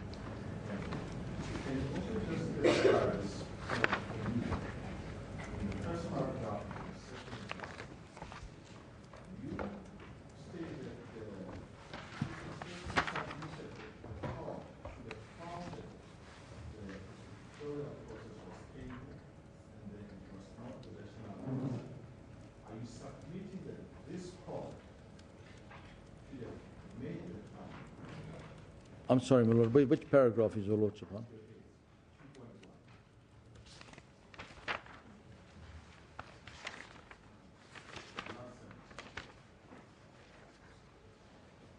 My lord, of the heads or the application for leave to appeal?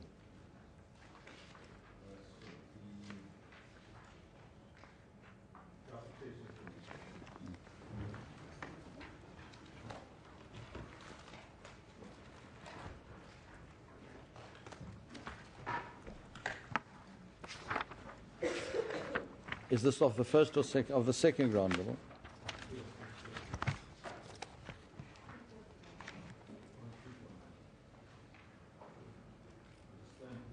Yes.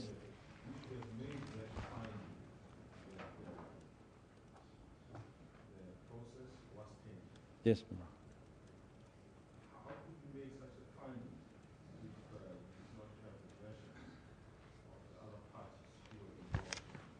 Because, my lord, it's a motion matter. It's done on paper, and the matter must be decided on where there's a dispute of fact on the respondent's version, and that was the respondent's version, and appeared from what Mr. Hofmeyer said in his affidavit.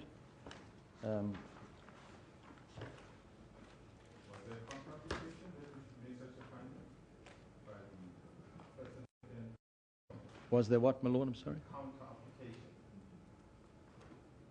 No, my lord. We resisted the application, and in resisting, we say that is the defence. That the court should not have found that it's irrational. The court should have found that the decision was rational, based on the facts in the papers of the respondents. Mr. Hofmeyer said at page 248 of his papers, I had investigated Mr. Zuma's allegations. In my view, they proved that McCarthy and Ngulka had actively abused the NPA to discredit Mr. Zuma. The motive for doing so was political. They believed that it was acceptable to use the NPA to assist President Mbeki in his factional battle against Mr. Zuma. I felt that it was important to expose what they had done. I felt it was important for the NPA to send a clear message that political interference in the work of the NPA would not be tolerated and would be exposed. Whatever they may say, my lord, about McCarthy, it's on affidavit. There's no referral to evidence, and they're bound by what is stated in these papers.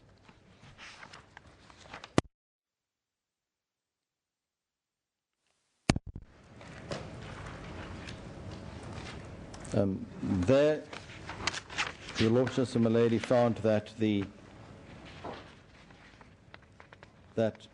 Share did not balance the two imperatives. That comes out of the Latif case, the balancing the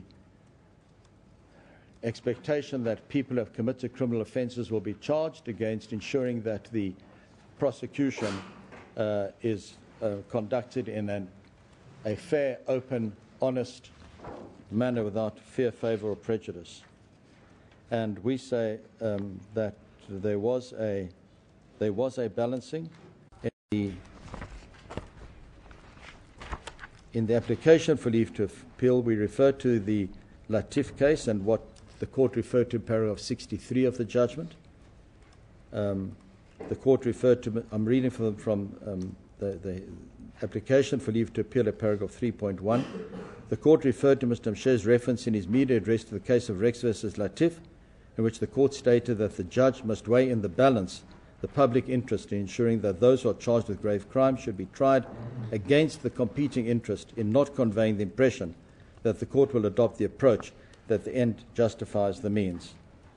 And we say that the Lordships and the lady with respect erred in finding that Mshere did not balance the two imperatives. In his media statement, under the heading Background, he said that the NP had received representations pertaining to the merits, fair trial defences, the practical implications and considerations of continued prosecution, and the policy aspects militating against prosecution. And then Mr. Mshere said, I need to state up front that we could not find anything with regard to the first three grounds, which includes the merits. We could not find anything with regard to the first three grounds that militate against a continuation of the prosecution. And I therefore do not intend to deal in depth with those three grounds. I will focus on the fourth ground, which I consider to be the most important, but most pertinent for the purpose of my decision. And that fourth ground is the policy aspects militating against prosecution. So he accepted that on the merits there was a case to be answered. There's no doubt about that. That's never been made an issue in this court, certainly not by us. The only question was the abuse of such a nature that even though the merits were good, that the court should still the prosecution should be discontinued. And there's reference which the Lords and Milady have seen regarding what Lord Steyn was said in Rex versus Latif, again about balancing. The second category, which is the abuse, is that in the second category the court is concerned to protect the integrity of the criminal justice system. And so we say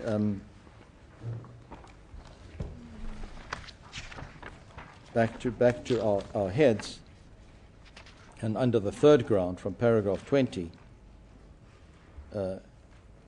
that conduct amounting to an abuse of process is not confined to that which precludes a fair trial. They may still get a fair trial, but one looks at the conduct and to see how egregious that was.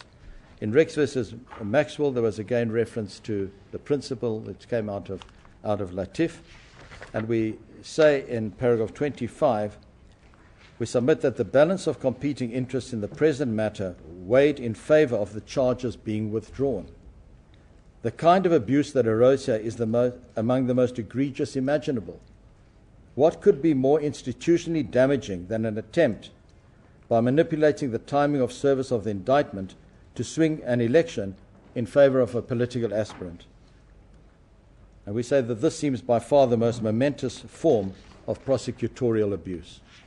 And we've referred to other cases, for foreign cases, which appear from paragraph 26, Rex versus Grant, where the court is faced with illegal conduct by police or prosecutors so grave as to threaten to undermine the rule of law, the court may regard itself as bound to stop the case. There's a New Zealand case we refer to in paragraph 28, where a stay was held to be appropriate if necessary to prevent tarnishing of the court's own integrity or an offence to the court's sense of justice and propriety. In Great Yarmouth, Rex versus Great Yarmouth is an interesting matter. There the court held that the prosecution may be open to being dismissed where it brought additional charges on the expiry of custody time limits in a manner calculated to prevent the release of an accused on bail.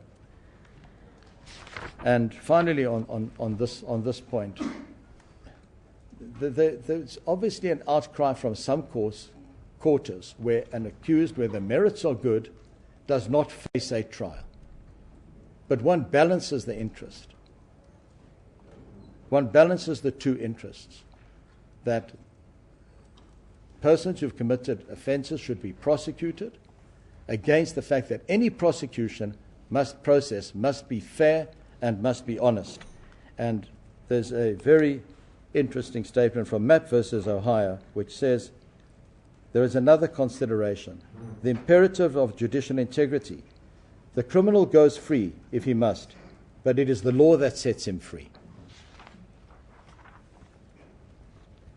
And the law doesn't only apply to merits of a case. The law applies to having a proper, fair prosecutorial service which doesn't allow itself to be interfered with when decisions are taken to prosecute. The fourth ground is where we say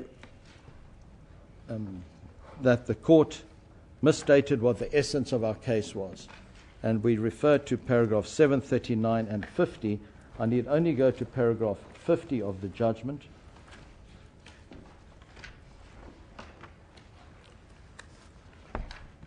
There, my lords and my ladies, said it was argued on behalf of the first and second respondent, the ANDPP and the DSO, in essence, that having regard to the Browse Mole report criticising Mr. McCarthy's conduct of leaking information to the media and the contents of the transcript, Mr. Mshe was justified in deciding to discontinue the prosecution of Mr. Zuma, and that his decision was rational.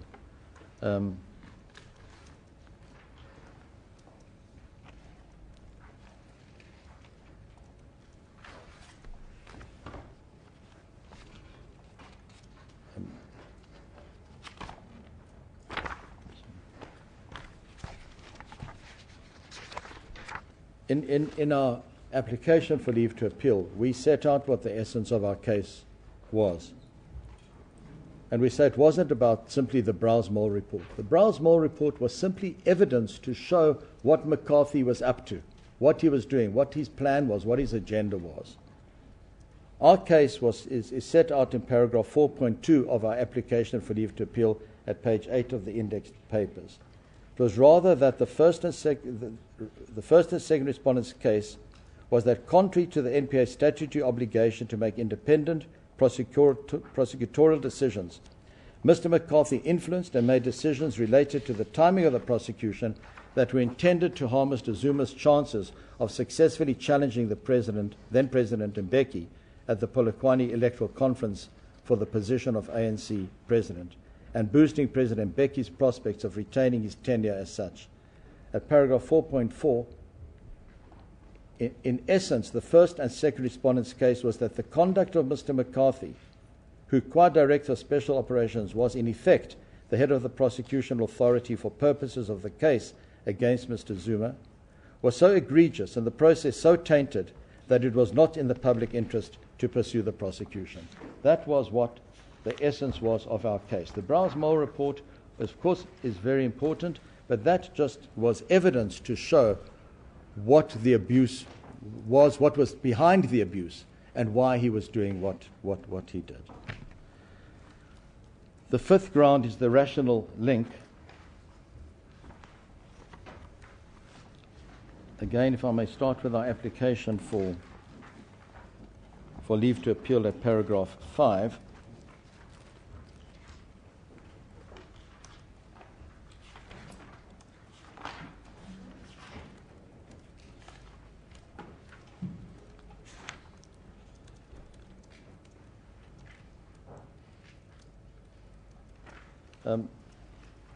We say that the court erred in finding that the form of censure Mr. Mshe chose by discontinuing the prosecution failed to demonstrate a connection or linkage to the alleged conduct of Mr. McCarthy. Clearly, the principle of legality requires that the exercise of public power must be rationally related to the purpose for which the power was given. Now, we say that Mr. Mshe's decision was indeed rationally related to the purpose for which the power was conferred. The purpose of that power in this context may be to guard against manipulation and ensure that all persons who are the subject of a prosecution are dealt with in a manner which is fair and by an independent authority, not suborned or manipulated for political needs. And further, that the prosecution process is not in any way manipulated for an extraneous purpose unconnected to the actual prosecution. So we know that a rational review is concerned with the exercise of public power with a particular purpose in mind, where that power is exercised to achieve that purpose. So it's the means and end test.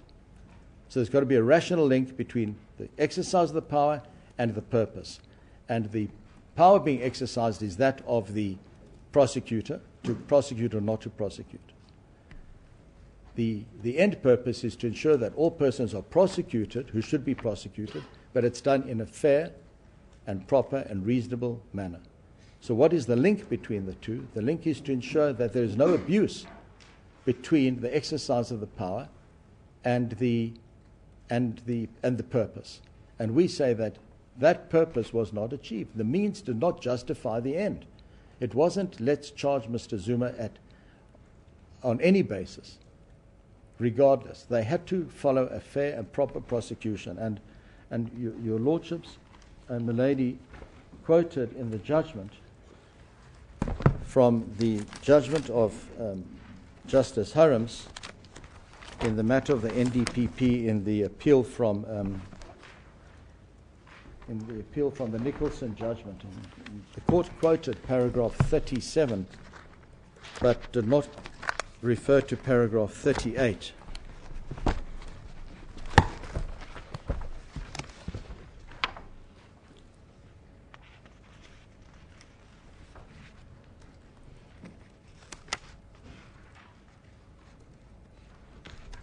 In paragraph 37, which the court quoted, I don't want to read parts which are not necessary.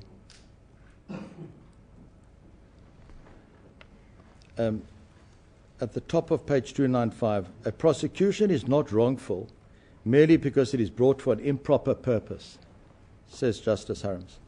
It will only be wrongful if, in addition, reasonable and probable grounds for prosecuting are absent, something not alleged by Mr. Zuma, and which in any event can only be determined once criminal proceedings have been concluded. The motive behind the prosecution is irrelevant, because as Schreiner J.A. said in connection with arrests, the best motive does not cure an otherwise illegal arrest, and the worst motive does not render an otherwise legal arrest illegal. The same applies to prosecutions.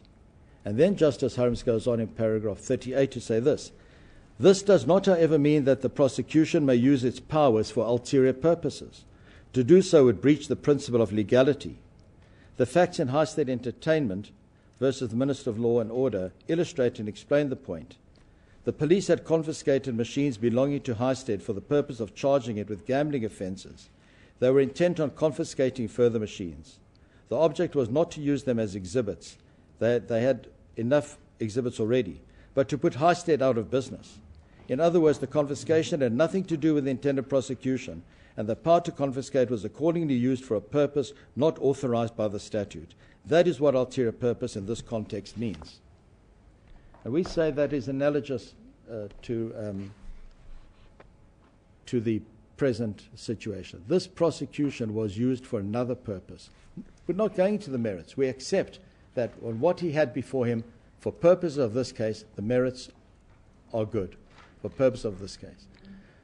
But the prosecution was being used for another purpose, and the indictment was not being served for a particular purpose. If the prosecution was being conducted properly and fairly, the indictment should have been served when it was due to be served, and not held back to advantage President Mbeki and disadvantage Mr. Zuma, which leads into the last and the sixth ground, which is that the court found that there was no attempt in the papers to explain how Mr. McCarthy's conduct in delaying service would disadvantage Mr. Zuma. And with respect, the court erred because it is in the papers. If I can first take the court to the application for leave to appeal.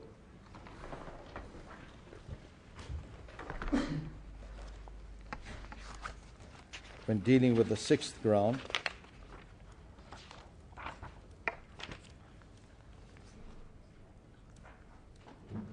we respectfully submit that the court erred in its findings in paragraph 76 to 79 of the judgment, in which it failed to appreciate the true reason for the decision of McCarthy and Ngcuka to delay the service of the indictment.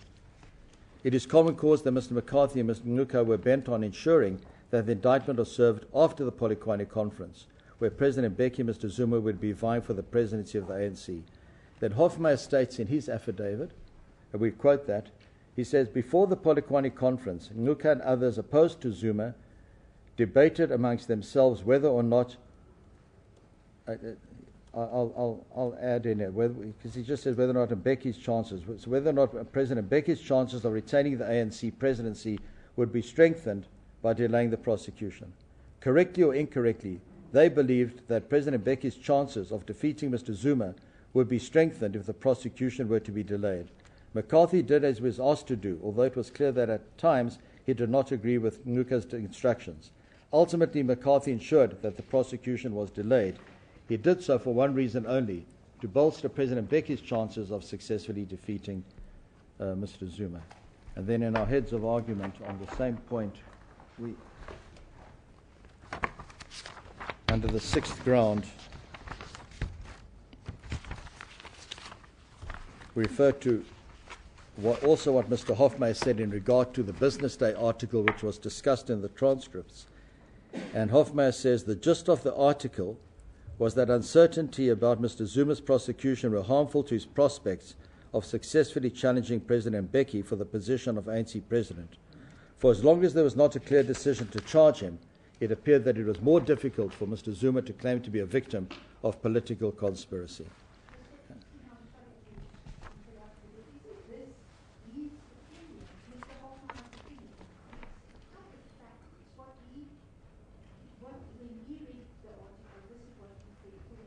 Yes, yes, milady, and having listened to the tapes, he said on affidavit what his view was.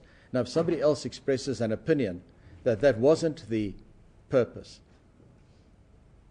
that factually it wasn't the purpose, this court cannot, with respect, decide that it was not the purpose as articulated by Mr. Hofmeyr. Then that issue should have gone to evidence. We end off in conclusion by saying, in DA versus President of the Republic of South Africa, the Constitutional Court, in dealing with challenges on the grounds of rationality, referred to the fact that rationality review is really concerned with the evaluation of a relationship between means and ends. It is submitted that this in turn means that a court considering a review based on rationality will exercise a discretion in balancing the two imperatives referred to in Latif. Ultimately, the court exercises a value judgment. In so doing, the court has to exercise its discretion based on standards and form a perception as to whether the malpractice by a law enforcement agency outweighs the need, based on the particular facts, to protect the public from crime. And it is on this basis that we submit that another court would come to a different conclusion. And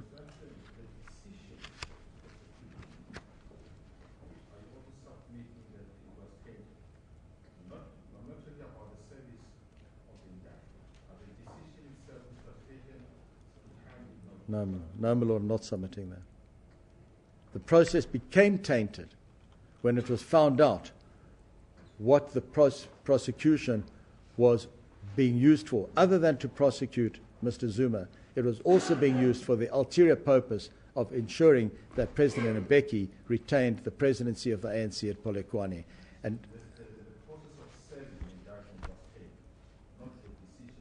the process of serving the indictment tainted the process, but the original decision, before anybody knew about the transcripts, before anybody in the prosecution service knew about these transcripts, that wasn't tainted.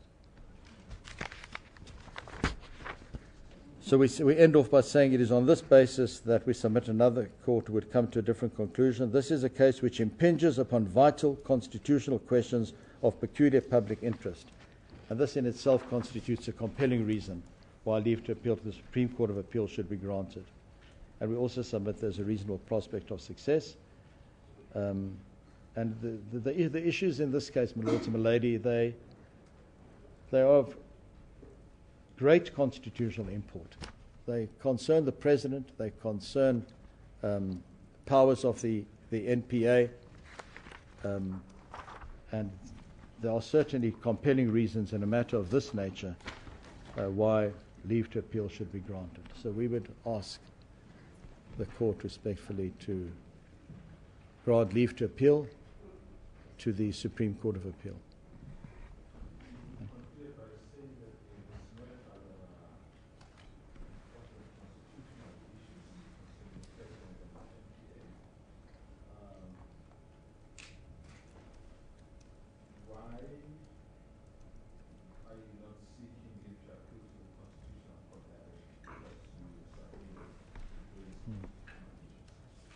Well, my Lord, there are a couple of reasons.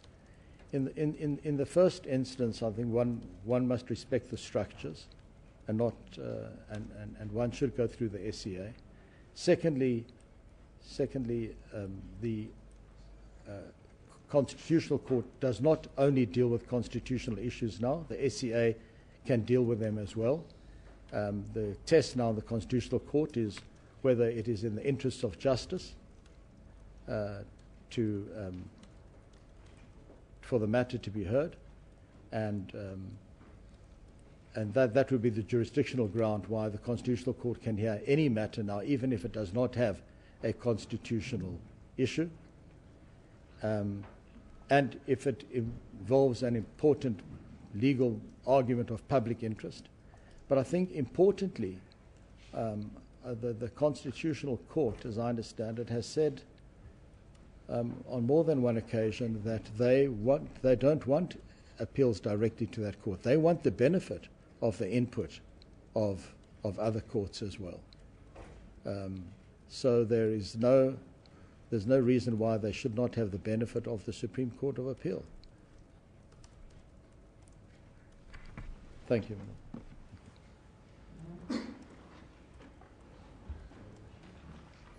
Lords and ladies, we have also, in pursuance of the directive handed heads to my lords and lady, I assume you have to Thank you. I am not going to repeat or try and overlap with my learned friend. I'm going to try and shorten proceedings because this is not an opportunity for re-argument. May I first say this consequent upon the debate. The understanding of a third respondent is also that this court held that where representations are made based on prosecutorial abuse, it is not appropriate and it is not valid for the prosecuting authority to determine to stop that prosecution based on such representations. And may I say to my lords and my lady, in saying that, we are also mindful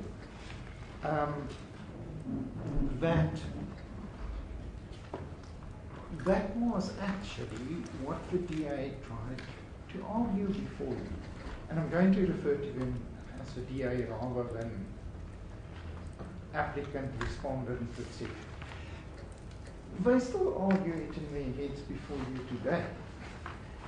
And we dealt with it in our heads, and we referred you, for example, to section 342A, which contemplates the Attorney General, as the text reads, considering if a court has struck it off for delay, whether there can be a reinstitution of prosecution. And he said, well, if you look at that, the legislature clearly intended the Director of Prosecutions or National Director of Prosecutions to have a power to decide on issues like that, because delay and all that are all typical abuse premises for permanent stay applications. In our heads, we, for example, say, not the ones that were to be filed now, but previously before the court, the DA suggests that a permanent stay application's implication can never be a matter for an NDPP to consider in deciding to prosecute or not. They are saying, well, you must go to court about it. And what we read in the judgment is at paragraph 68. It says a court of law is the appropriate forum to deal with the abuse of process doctrine, not extrajudicial process. And that strengthened our impression that that argument found favour. And it is a matter of considerable importance if that is so or not. Because, say for example, the decision in this matter stands and one wants to go back to the NDP to make representations.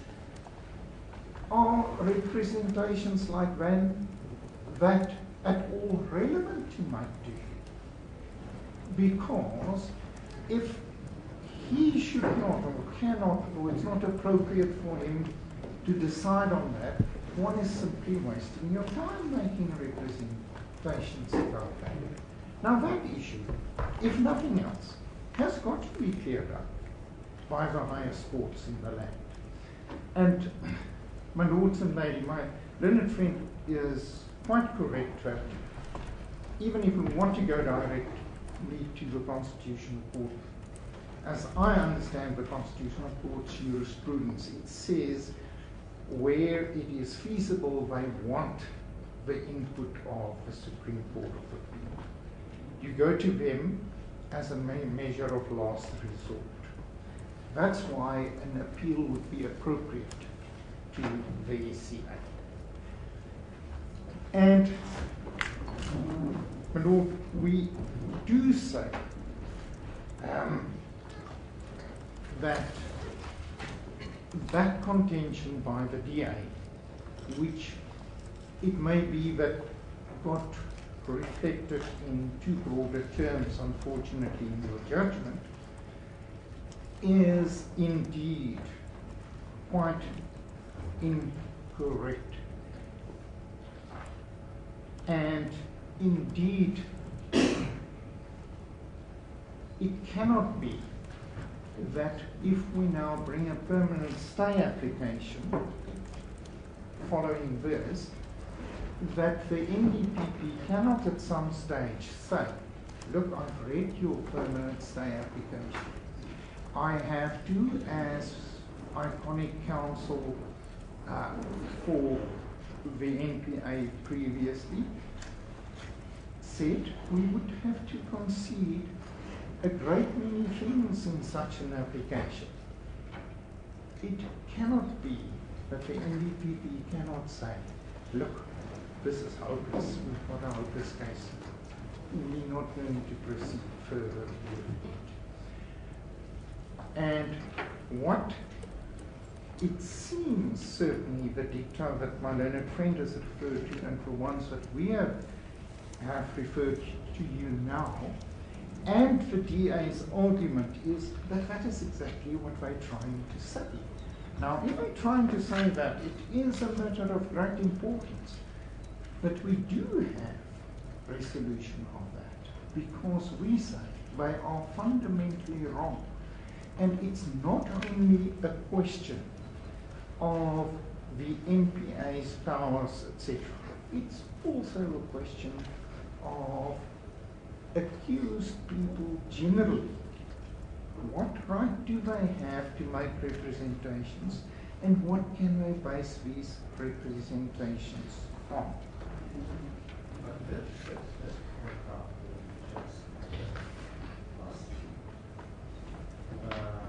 Also, must be in context with what said in paragraph 69.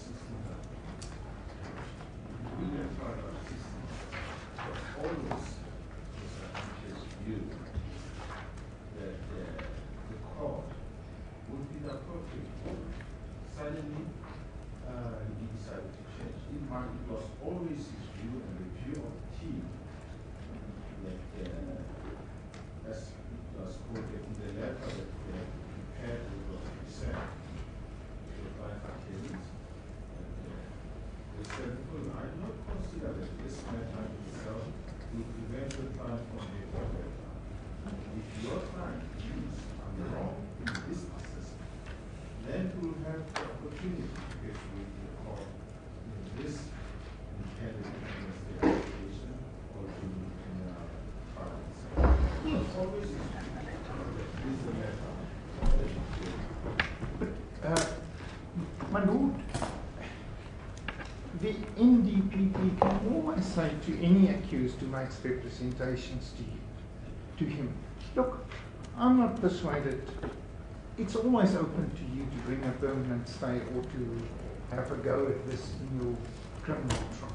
I don't see how that detracts from the fact that you can say to him, just consider carefully whether actually you want me to go that route, because this is what is going to happen if that we go that route. Think whether it is responsible for you to waste your resources, the public money, on a matter where there are significant problems for you to, in the end, be successful in the prosecution. Of course, you can turn around and say, well, I'll take that risk, I'll run that risk. But you can also turn around, and that's all we say, and say, look, I've looked at things again. I don't think that it is a good idea to carry on with this prosecution. I think that there's been sufficient evidence here to persuade me that in this case there has been unconscionable and use of the NPA to achieve political purposes. That you cannot do.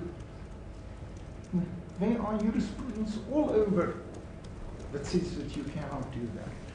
And, my lords and lady, I understand what you say to me, but I have the same problem that if I arrive at the NDP meeting, he's going to say to me, if I say, but look at these instances of abuse, he's going to say to me, but let me read something to you. A court of law is the appropriate forum to deal with the abuse of process doctrine, not extrajudicial process. Don't talk to me about that. That is the problem. And that's why we say that couched like this, it cannot be allowed to stand. And the SCA must deal with that, and it must deal with the DA's argument that it's so fond of, that you cannot discontinue a prosecution for issues like this. You have to let the matter play out in court. That is their case. So let them put it before the SCA. Seemingly, that case is met with favour in your judgment. That is as far as I take that. And we say it is most certainly appealable on that issue. If I can then deal with another issue,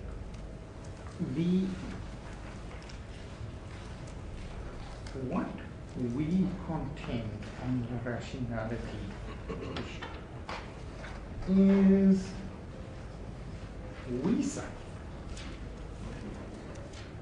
that the abuse here consists of a timing. But the timing and that abuse, we say, was almost like the tip of an iceberg. It was massive in itself if you look at what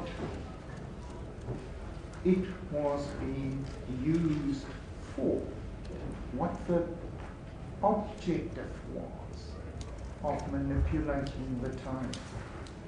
What we say is, but look who did it. Look who took the first decision, which resulted in a dummy run against the third respondent without him being there. And it suggested that was part of a deliberate strategy. That was what had been said for a very long time. Of course, you're right when you say to me, but that's a question of inference. You don't have direct evidence that that is why they did things in that way. But at least we know who did things in that way. But the problem we say, my lords and ladies, is this. There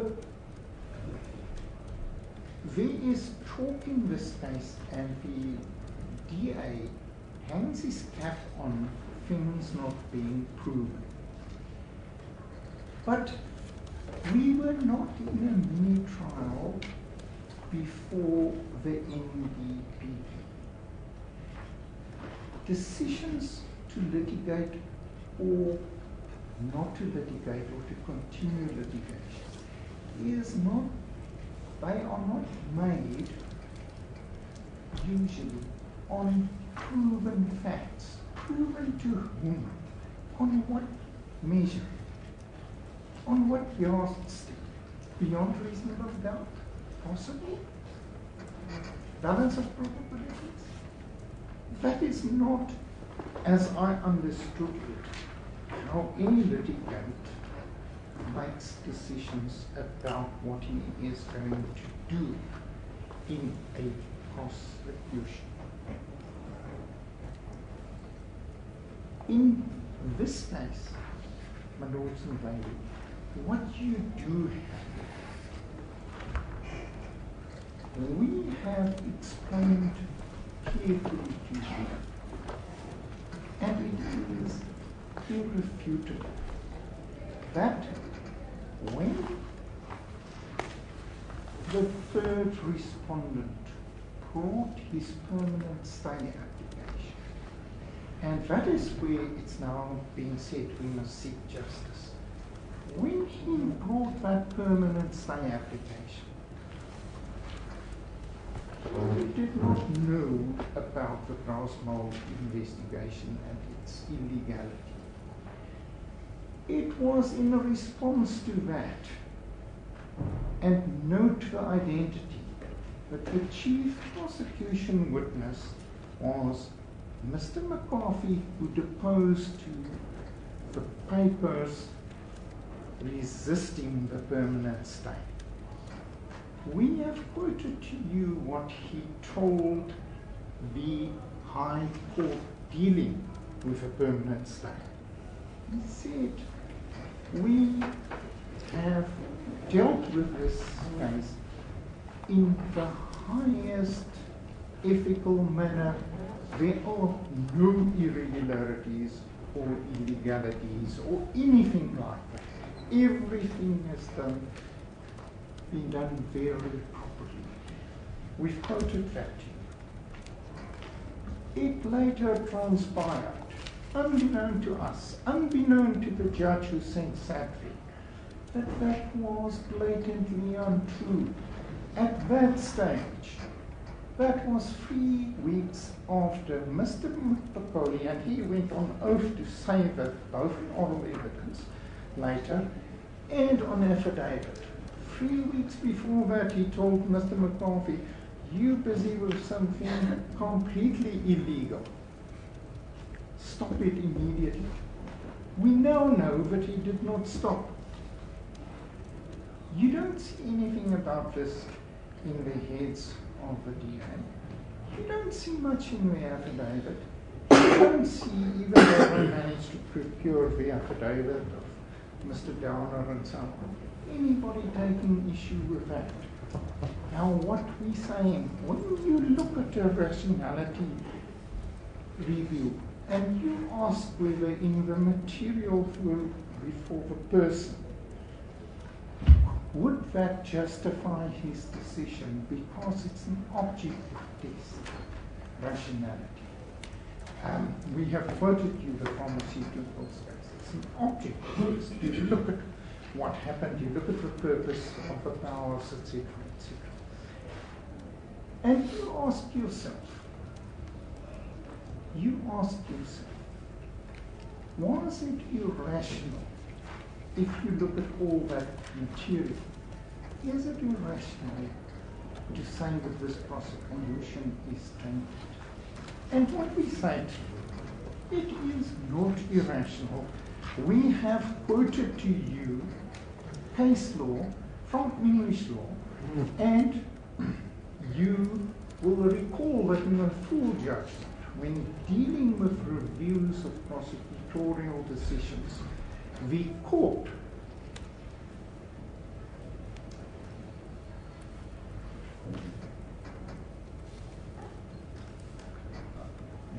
we go into detail with the cases that we prepared us to, we'll take a short 15 minutes session. Very well.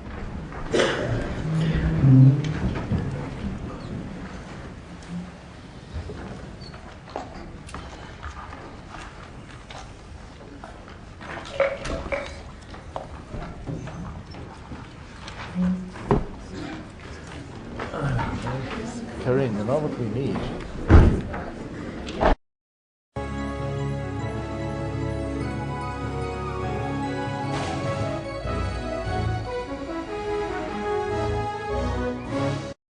A very good afternoon. You're watching the Midday Report. Lunchtime news amplified. But for now, this is what they call home. Their hope to shift to a higher ground seems to be against the tide. Midday Report provides you with more than just news stories. I just want Port Elizabeth to know that they own a world-class theatre. Good afternoon. You're with the news at 1 in the headlines. Very good afternoon to you. This is News Live. I'm Natasha Thorpe. Let's take a quick look at what's coming up in your headlines. Good afternoon and welcome to A View from the House. For all things news, tune in to Midday Report weekdays at 12 noon only on the SABC News channel.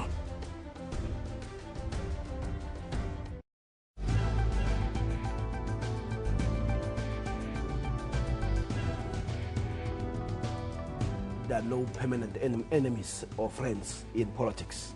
I agree with Professor Siete fully. Do people still preserve the meaning? They have no clue what it meant to be black under apartheid.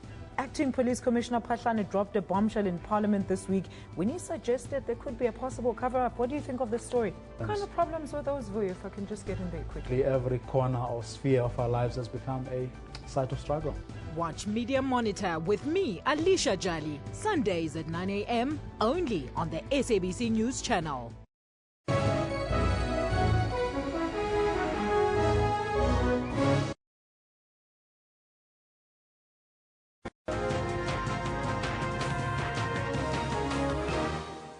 Welcome back. Of course, we're in a break at the spy tapes hearing at the High Court. We'll be back there a little bit later as we pick up proceedings there. Just looking back now at this week, it's been another eventful week in the news. From the sudden death of Nigerian superstar coach and former player Stephen Keshi, as well as the greatest, Muhammad Ali, who will be laid to rest a little bit later today. As well, President Barack Obama has endorsed Hillary Clinton to succeed him, the hashtag I'm With Her campaign. To unpack this, as usual, we are joined in studio by the Managing Director of Roy Africa, Tonya Kuri. If you don't know Roy Africa, well, they give us all the tweets of the day, tweets of the week, pictures of the day, and all sorts of other original content that you see on the show. Nice to have you with us again, Tonya, as always. Always a pleasure to be here, Evan. An interesting week. As always, you go through the research, put the graphs together. What are the graphs saying this week? It's all about Muhammad Ali, it seems. It really is all about Muhammad Ali. As big in death as he was in life, Muhammad Ali takes over the chart by over half across the world, and that stat's taken from 100 countries in 75 languages. Just to put it into perspective, we saw last week a good 20% of the pie belonged to Muhammad Ali, and on the day of his death, it was a really big story, but it's just grown exponentially over the past week. I think everybody on earth, in a way, has been touched by Muhammad Ali, and everyone has a Muhammad Ali quote, a favorite Muhammad Ali quote. I don't think we'll see the likes of him ever again on this planet, but one should never say that. But now today's the funeral, and the pie is probably going to get a little bit greener, isn't it? I would imagine so. But, I mean, when you put it into perspective, Evan, you know, you just spoke about Hillary Clinton and Donald Trump. They had a Twitter spat. Yeah. And also, of course, Clinton coming in as the nominee.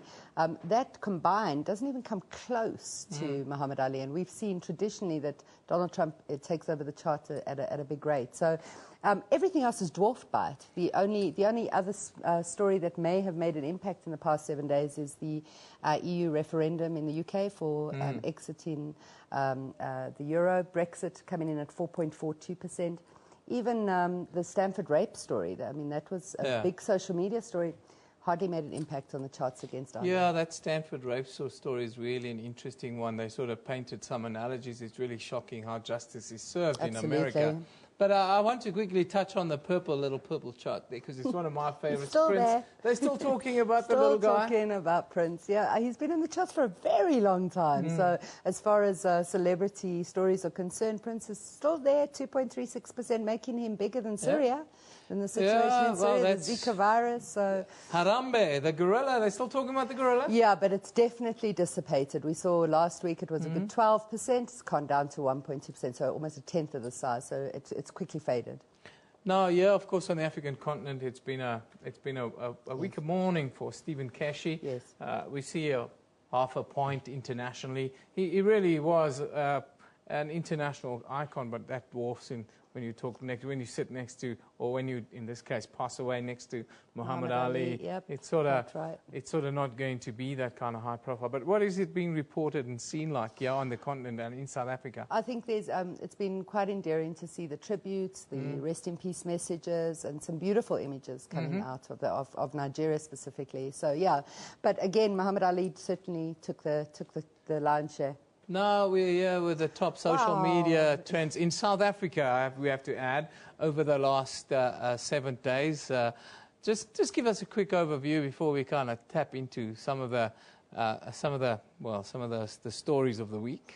You know, Eben, it's I culled this chart. I got rid of a good 10, 15 stories that we are so diverse this week, social media and news media. So what you're seeing there is it's still so convoluted, but they all deserve some sort of credit. So one of the biggest entries is the terrorism in South Africa, that US terror alert. Terror alert. Yes. Yeah, I've got some views on that because, you know, I posted some stuff myself on social media and just some questions around it. You know, it always seems as if there's an idea or an agenda to paint South Africa as an unstable country in a way. And was there some of that traction on social media? There was a lot of that. There was a lot of conspiracy theories about the credit ratings being done now, and now we've got this all of a sudden, and is it a conspiracy from the West, etc.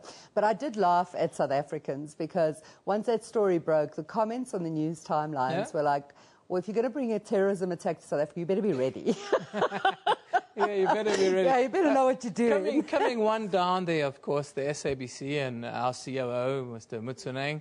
I see very prominent there. What's the chatter about? SABC and Claudia Mutsuneng have been in the press for the past 2 weeks, and it's been a very big chunk of the story for various different reasons. The censorship stories, the uniform story, all sorts of different things. And it just shows you that suppressing news headlines certainly doesn't suppress social media, and that's the beauty of social media. I see a couple of interesting ones, of course. There's Bob Hewitt.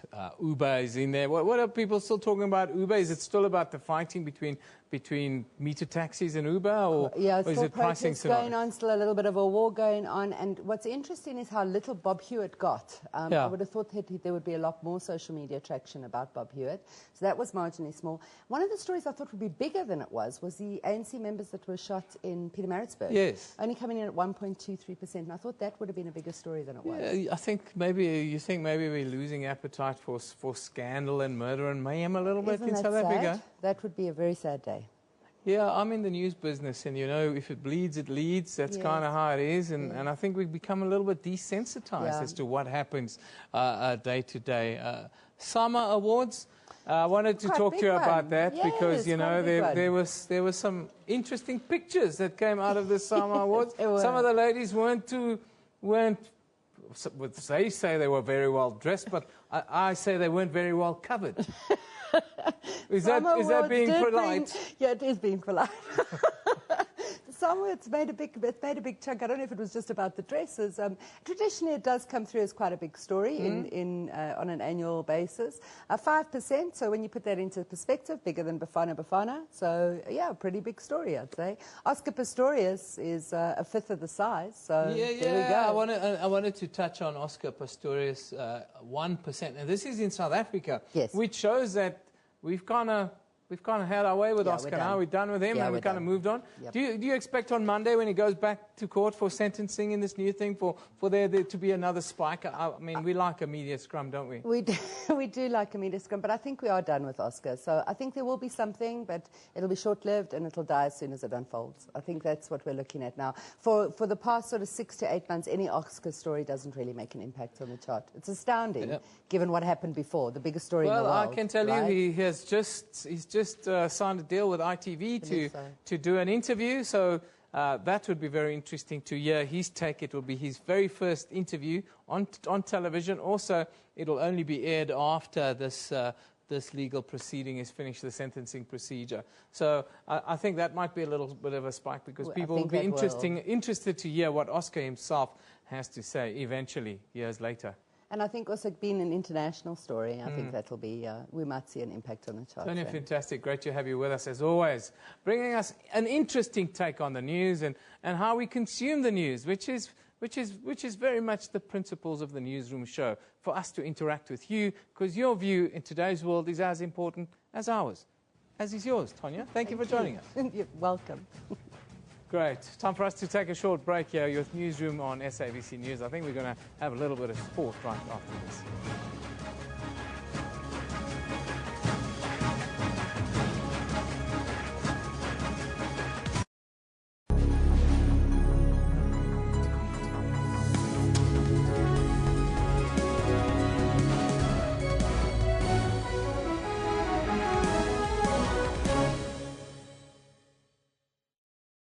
One other person has been shot dead and another is in a critical condition in hospital. The CRL has laid charges against controversial televangelist Paseka Motsoneng. More than 1.3 million South Africans have been added in the past 2 registration weekends. The International Monetary Fund warns that policy uncertainty could dampen economic growth in South Africa. And all eyes are on the new Bok coach, Alistair Coetzee, his challenge to keep everyone in the country happy.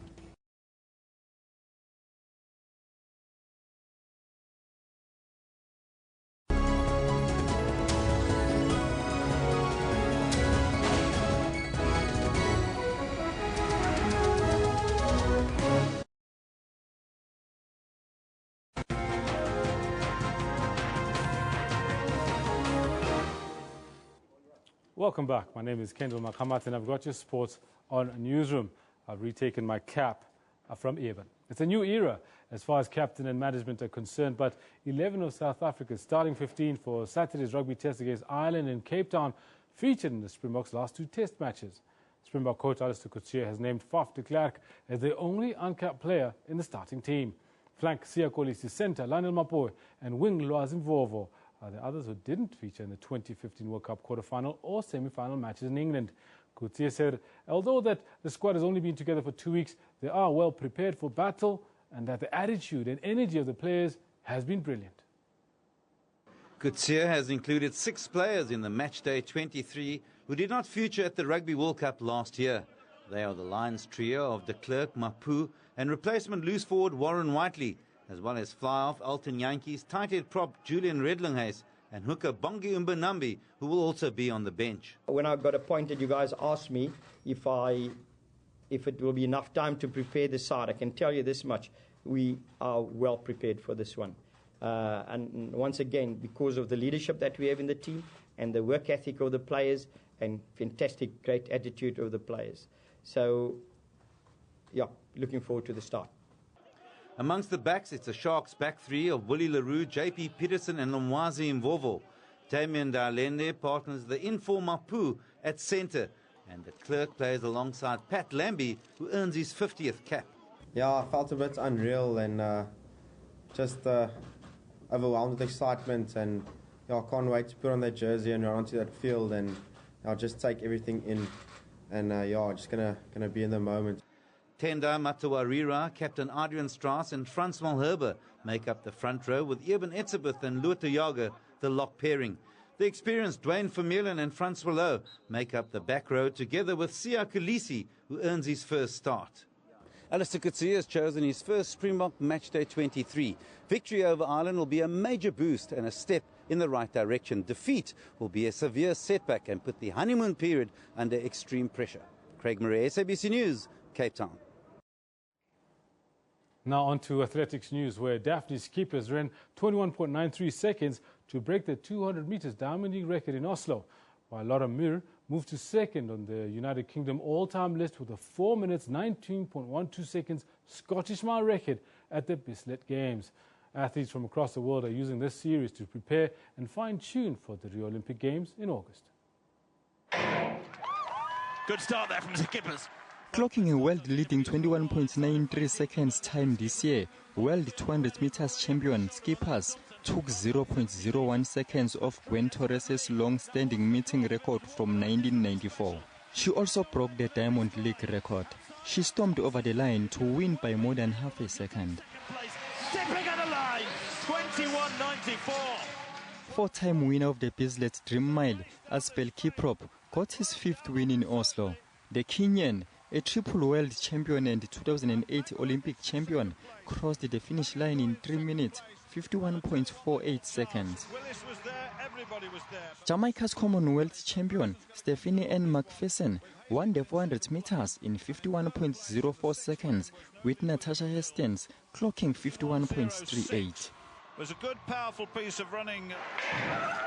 Well, no problem with the start this time. United States' Brianna Rollins clocked 12.56 seconds to win the 100 meters women's hurdles ahead of fellow Americans Dawn Harper Nelson and Jasmine Stowers. 57, a pretty good run once again by Brianna Rollins. She's pretty consistent this season. But they're not going to get back to Collins in now. And Canada's Andrew DeGrasse's season best of 10.07 seconds was enough for first place in men's 100 meters. 40-year-old Kim Collins, who blasted out of the blocks and was leading through 60 meters, could not finish the race after pulling a hamstring. It was Olympic champion and world record holder against world champion in the men's pole vault. Reno Lavellani managed a 5.80 meters to beat Sean Barber, who cleared 5.73 meters. Oh, yes. Mduduzi Ndlovu, SABC News. Now back to some of the big news for today. Football fans flocked to the Eiffel Tower as the Euro 2016 fan zone opened up to the public for the first time yesterday. The European soccer showpiece kicks off this evening in Paris. Now up to 100,000 people are expected to head to the Eiffel Tower on match days, with other giant TV screens placed in cities across France. While about 2.5 million spectators are expected to watch 51 football matches involving 24 teams and games played at 10 stadiums when the European Championship begins. France is in a state of emergency after militants killed 130 people in a series of coordinated assaults across Paris in November. The French, United States and other governments have warned that militants may target the tournament. Nationwide, more than 90,000 police, soldiers and private security agents will be deployed to ensure the safety of the 10th of June to 10th of July tournament. Security experts and police officials have said protecting those areas will be the biggest challenge due to the lack of resources. Now, the state of South African women's swimming seems in tatters. Not only have they failed to qualify for the Rio Olympic Games preliminary squad, not a single one of them medaled at the Mare Nostrum Series meet in France over 2 days of competition. Meanwhile, our male swimmers are expected to set the pool alight in Rio as Cameron van den Berg, Chad Leclos and Jared Kraus continued to rake up the silverware. Following his silver medal in the men's 100-meter breaststroke on Wednesday night, Cameron van der Berg was looking to set the record straight in the 50-meter sprint. Felipe Franca de Silva was the man who beat him to the wall. The question was, could he do it again in van der Berg's favorite race? He and the Brazilian going head-to-head, but also look at França Silva of Brazil in lane number 2, and this could be a big surprise. The Brazilian is going for broke here. This is going to be a really quick time by his standards. Can he keep it going to the end? 27.18. That is quick. So there's me talking about Van der Berg and Gomez. Well, that's another Brazilian who has stolen a march on him. Van der Berg in second place, and the beard is gone. He means business. Chad Leclos then took to the pool in the men's 200-meter butterfly. With the 100-meter gold medal already in the bag, accompanied by a new record in Wednesday's final, all bets were on the world champion to take this race as well. It has gone 1:54.82, so that's a record that has been around since 1995 of Denis Pankratov has disappeared. So that record that needed to go has now gone of Denis Pankratov from 1995. Chad Leclos with the gold medal. Our female swimmers continue to disappoint. Their form is proving to be well off the pace of their international counterparts. Tatiana Schoonmarket finishing 7th in her 50-meter butterfly early in the evening, while Mariella Fenta also finished way off the pace in the 100 backstroke. Jared Krause made it 3 medals on the day for Team South Africa when he swam to bronze in the men's 200-meter breaststroke final. He was well off the pace though, in fact more than 4 seconds behind the eventual winner. The 100-meter freestyle final saw Chad Leclos and Douglas Erasmus take to the pool for their final medals on offer on the evening. While Leclos scooped more silverware, Erasmus was left smarting. His time of 50.48 way of his countryman's time of 49.02. 49.02. He will be thrilled with that time. I don't think Jeremy Strambius will be that thrilled to be beaten by Chad Leclos. The Mare Nostrum series moves to Barcelona, Spain next weekend, where our countrymen will be looking to do it all over again. Tabi Sositola, SABC News. While we are definitely expecting some medals, quite a few medals at the Rio Olympic Games, it's clearly not going to be as shoe-in as some people might think it is. On to other sporting news now. Norway's Edvald Boasson-Hagen delivered a first-stage victory for the South African cycling team, Dimension Data, when he won the 4th stage of the Critérium du Dauphiné cycle race. A breakaway of 3 riders dominated for most of the 176 kilometers on the 4th stage of the Critérium. Maxime Bouillet of the Ethics Quick-Step team was one of the main protagonists in that group. Hailing from the region, he wanted to get the win in his hometown. Bouillet launched a solo attack, but the peloton caught up with him with 4 kilometers to go. Teams were frantically jostling for position on the run-in, and Boasson-Hagen went head-to-head with the likes of Nasser Bouhanni and Greg van Avermaet for the win, taking the final sprinting stage of the Critérium. Spain's Alberto Contador remains in the overall lead, 4 seconds ahead of Britain's Chris Froome.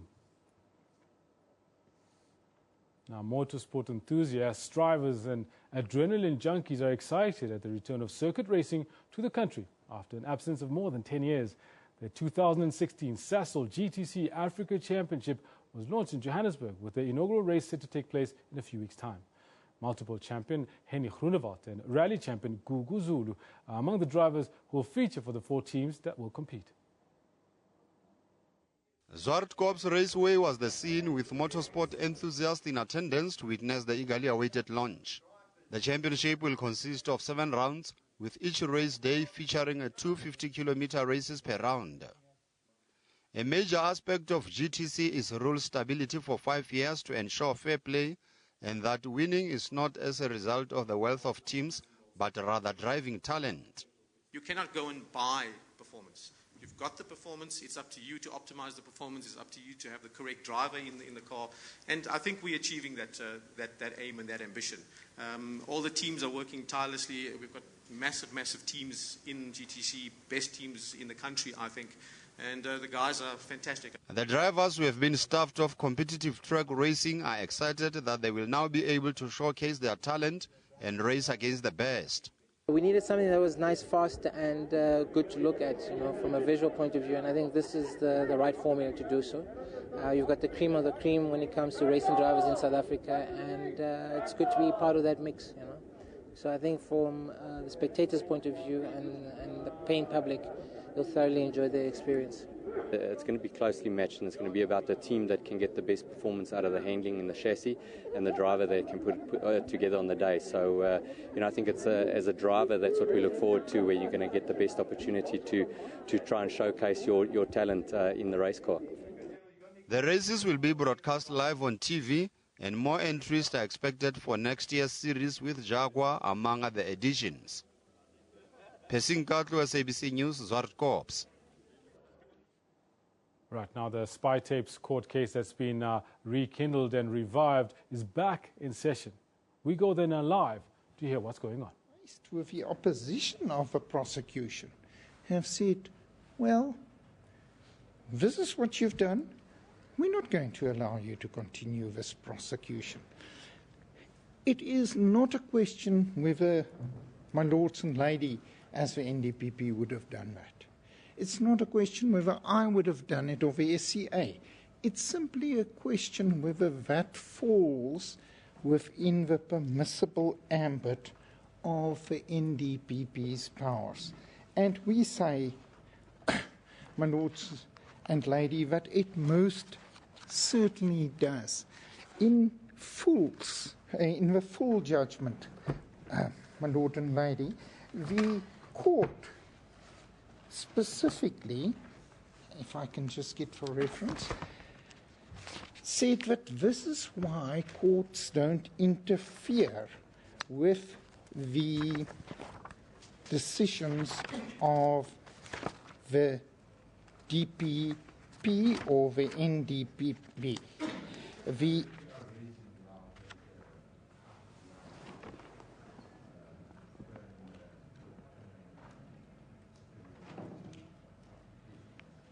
Yes.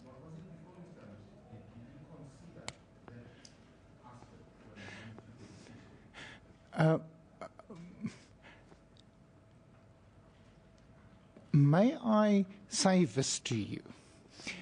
If you, and I'm trying to confine myself to the papers that was eventually put before you, you will see there that even in the oral representations there are reference to the brass mole operation and what was said. You will recall I drew your attention to a passage in Mr. Mache's statement where he says, listen, there were occasions when I also ascribed to this nothing wrong with it, indicating, well, I didn't know better at the time. But the papers, all those things, he had access to everything, and the brass mole issue was raised. You can see even from what is put before you that it was raised. You will see there's a note during the oral presentation that there's a cross-reference, because, my lords and ladies, you must recall that you haven't got the written representations. So that clearly was an issue. And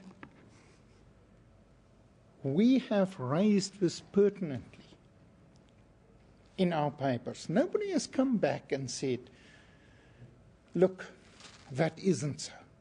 And there's an obvious reason why they can't say that.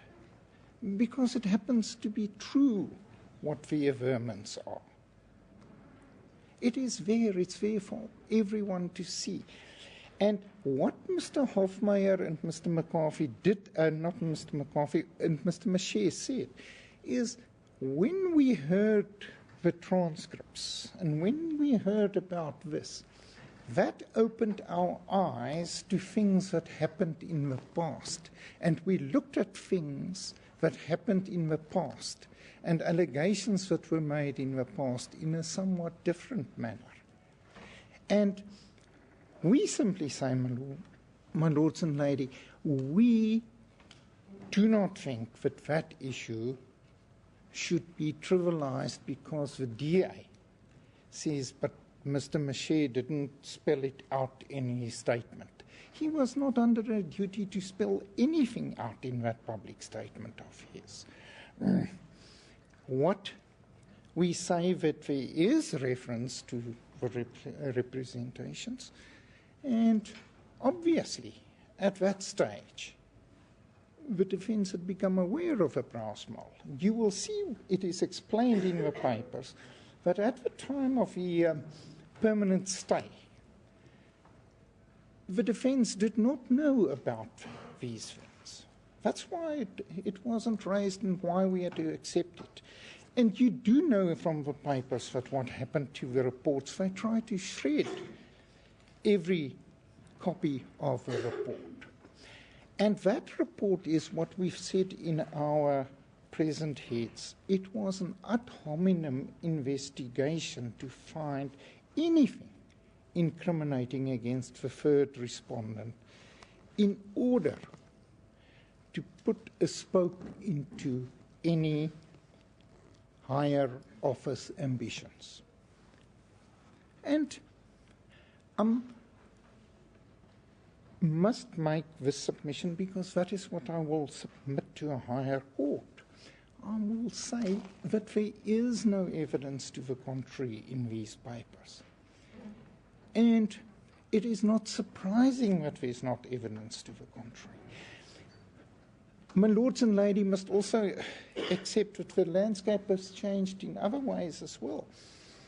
You know that the NPA, when the Public Protector made the findings that that first decision by Mr. McCarthy and Mr. Nguka violated the rights of the third respondent, it was brushed off. We now know that you can't brush that off. The DA has gone to the Constitutional Court and together with other political parties, and those findings are, as we now know, they are binding unless you review that. The NPA has never reviewed those findings. In other words, what we say to my lords and ladies, there was a different type of scenario when Mr. Maché eventually made up his mind. And we do not understand why it is suggested, and we will submit to the other court, that to the other court, my lord, if we get leave. And we, my lords and my lady, you have listened to the matter, you've made your decision. I'm not going to try and convince you that you are wrong. That's not my job here today. I am simply to...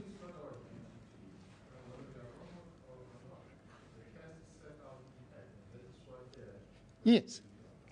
And what we simply say is to my lords and ladies that such submissions have quite a reasonable prospect because they're rooted in the facts of this case to find favour with a higher court. One can't say that there are no reasonable prospects on that basis.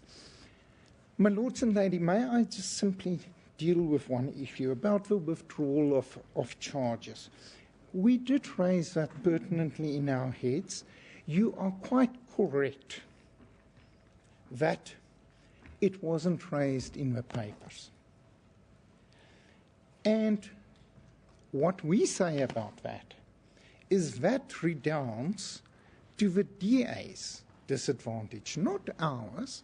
If they wanted such relief, they should have asked for it, and we could have dealt with it, and we could have dealt with the facts.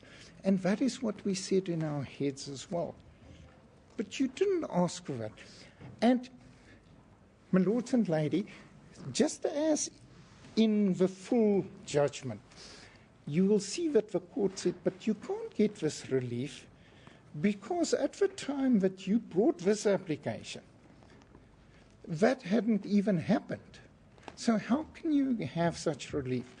Now, I have explained to the court how this application was brought without any interim relief being sought, staying any withdrawal of the charges or anything like that, and thereafter the charges were withdrawn.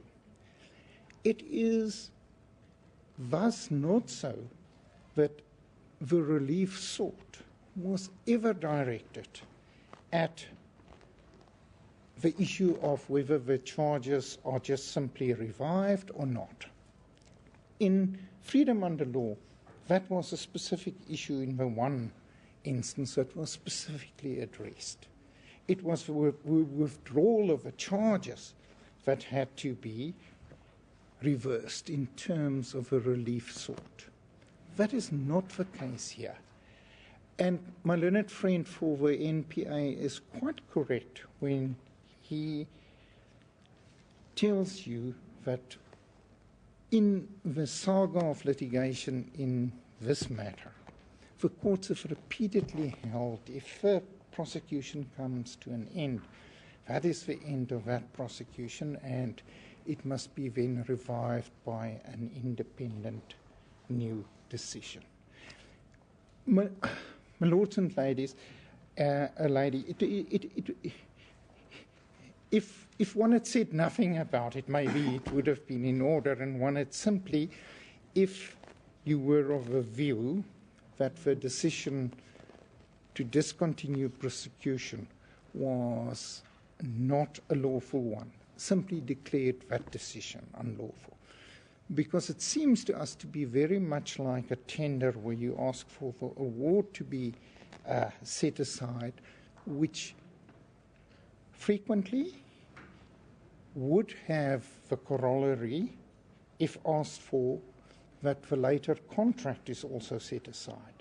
But it does not have that corollary as an inevitable legal consequence. There may be reasons why you can say the award is invalid, but the contract I'm not going to set aside. The same with the withdrawal of the charges, because there are a number of issues which get affected by whether the charges were live or not at the time. So we simply say that an appeal court may take a different view on those issues as well. And my lords and ladies, may we simply say that in this case, the NDPP clearly was in a process of continuing to evaluate the information that he had at his disposal. At some stage he came to a decision. The fact that he did so quickly, the fact that he didn't call in the prosecuting team to say, well, I've reached my decision, do you want me to change, do you want to try and change my mind again, is neither here nor there. It cannot affect the rationality of the decision that he then made.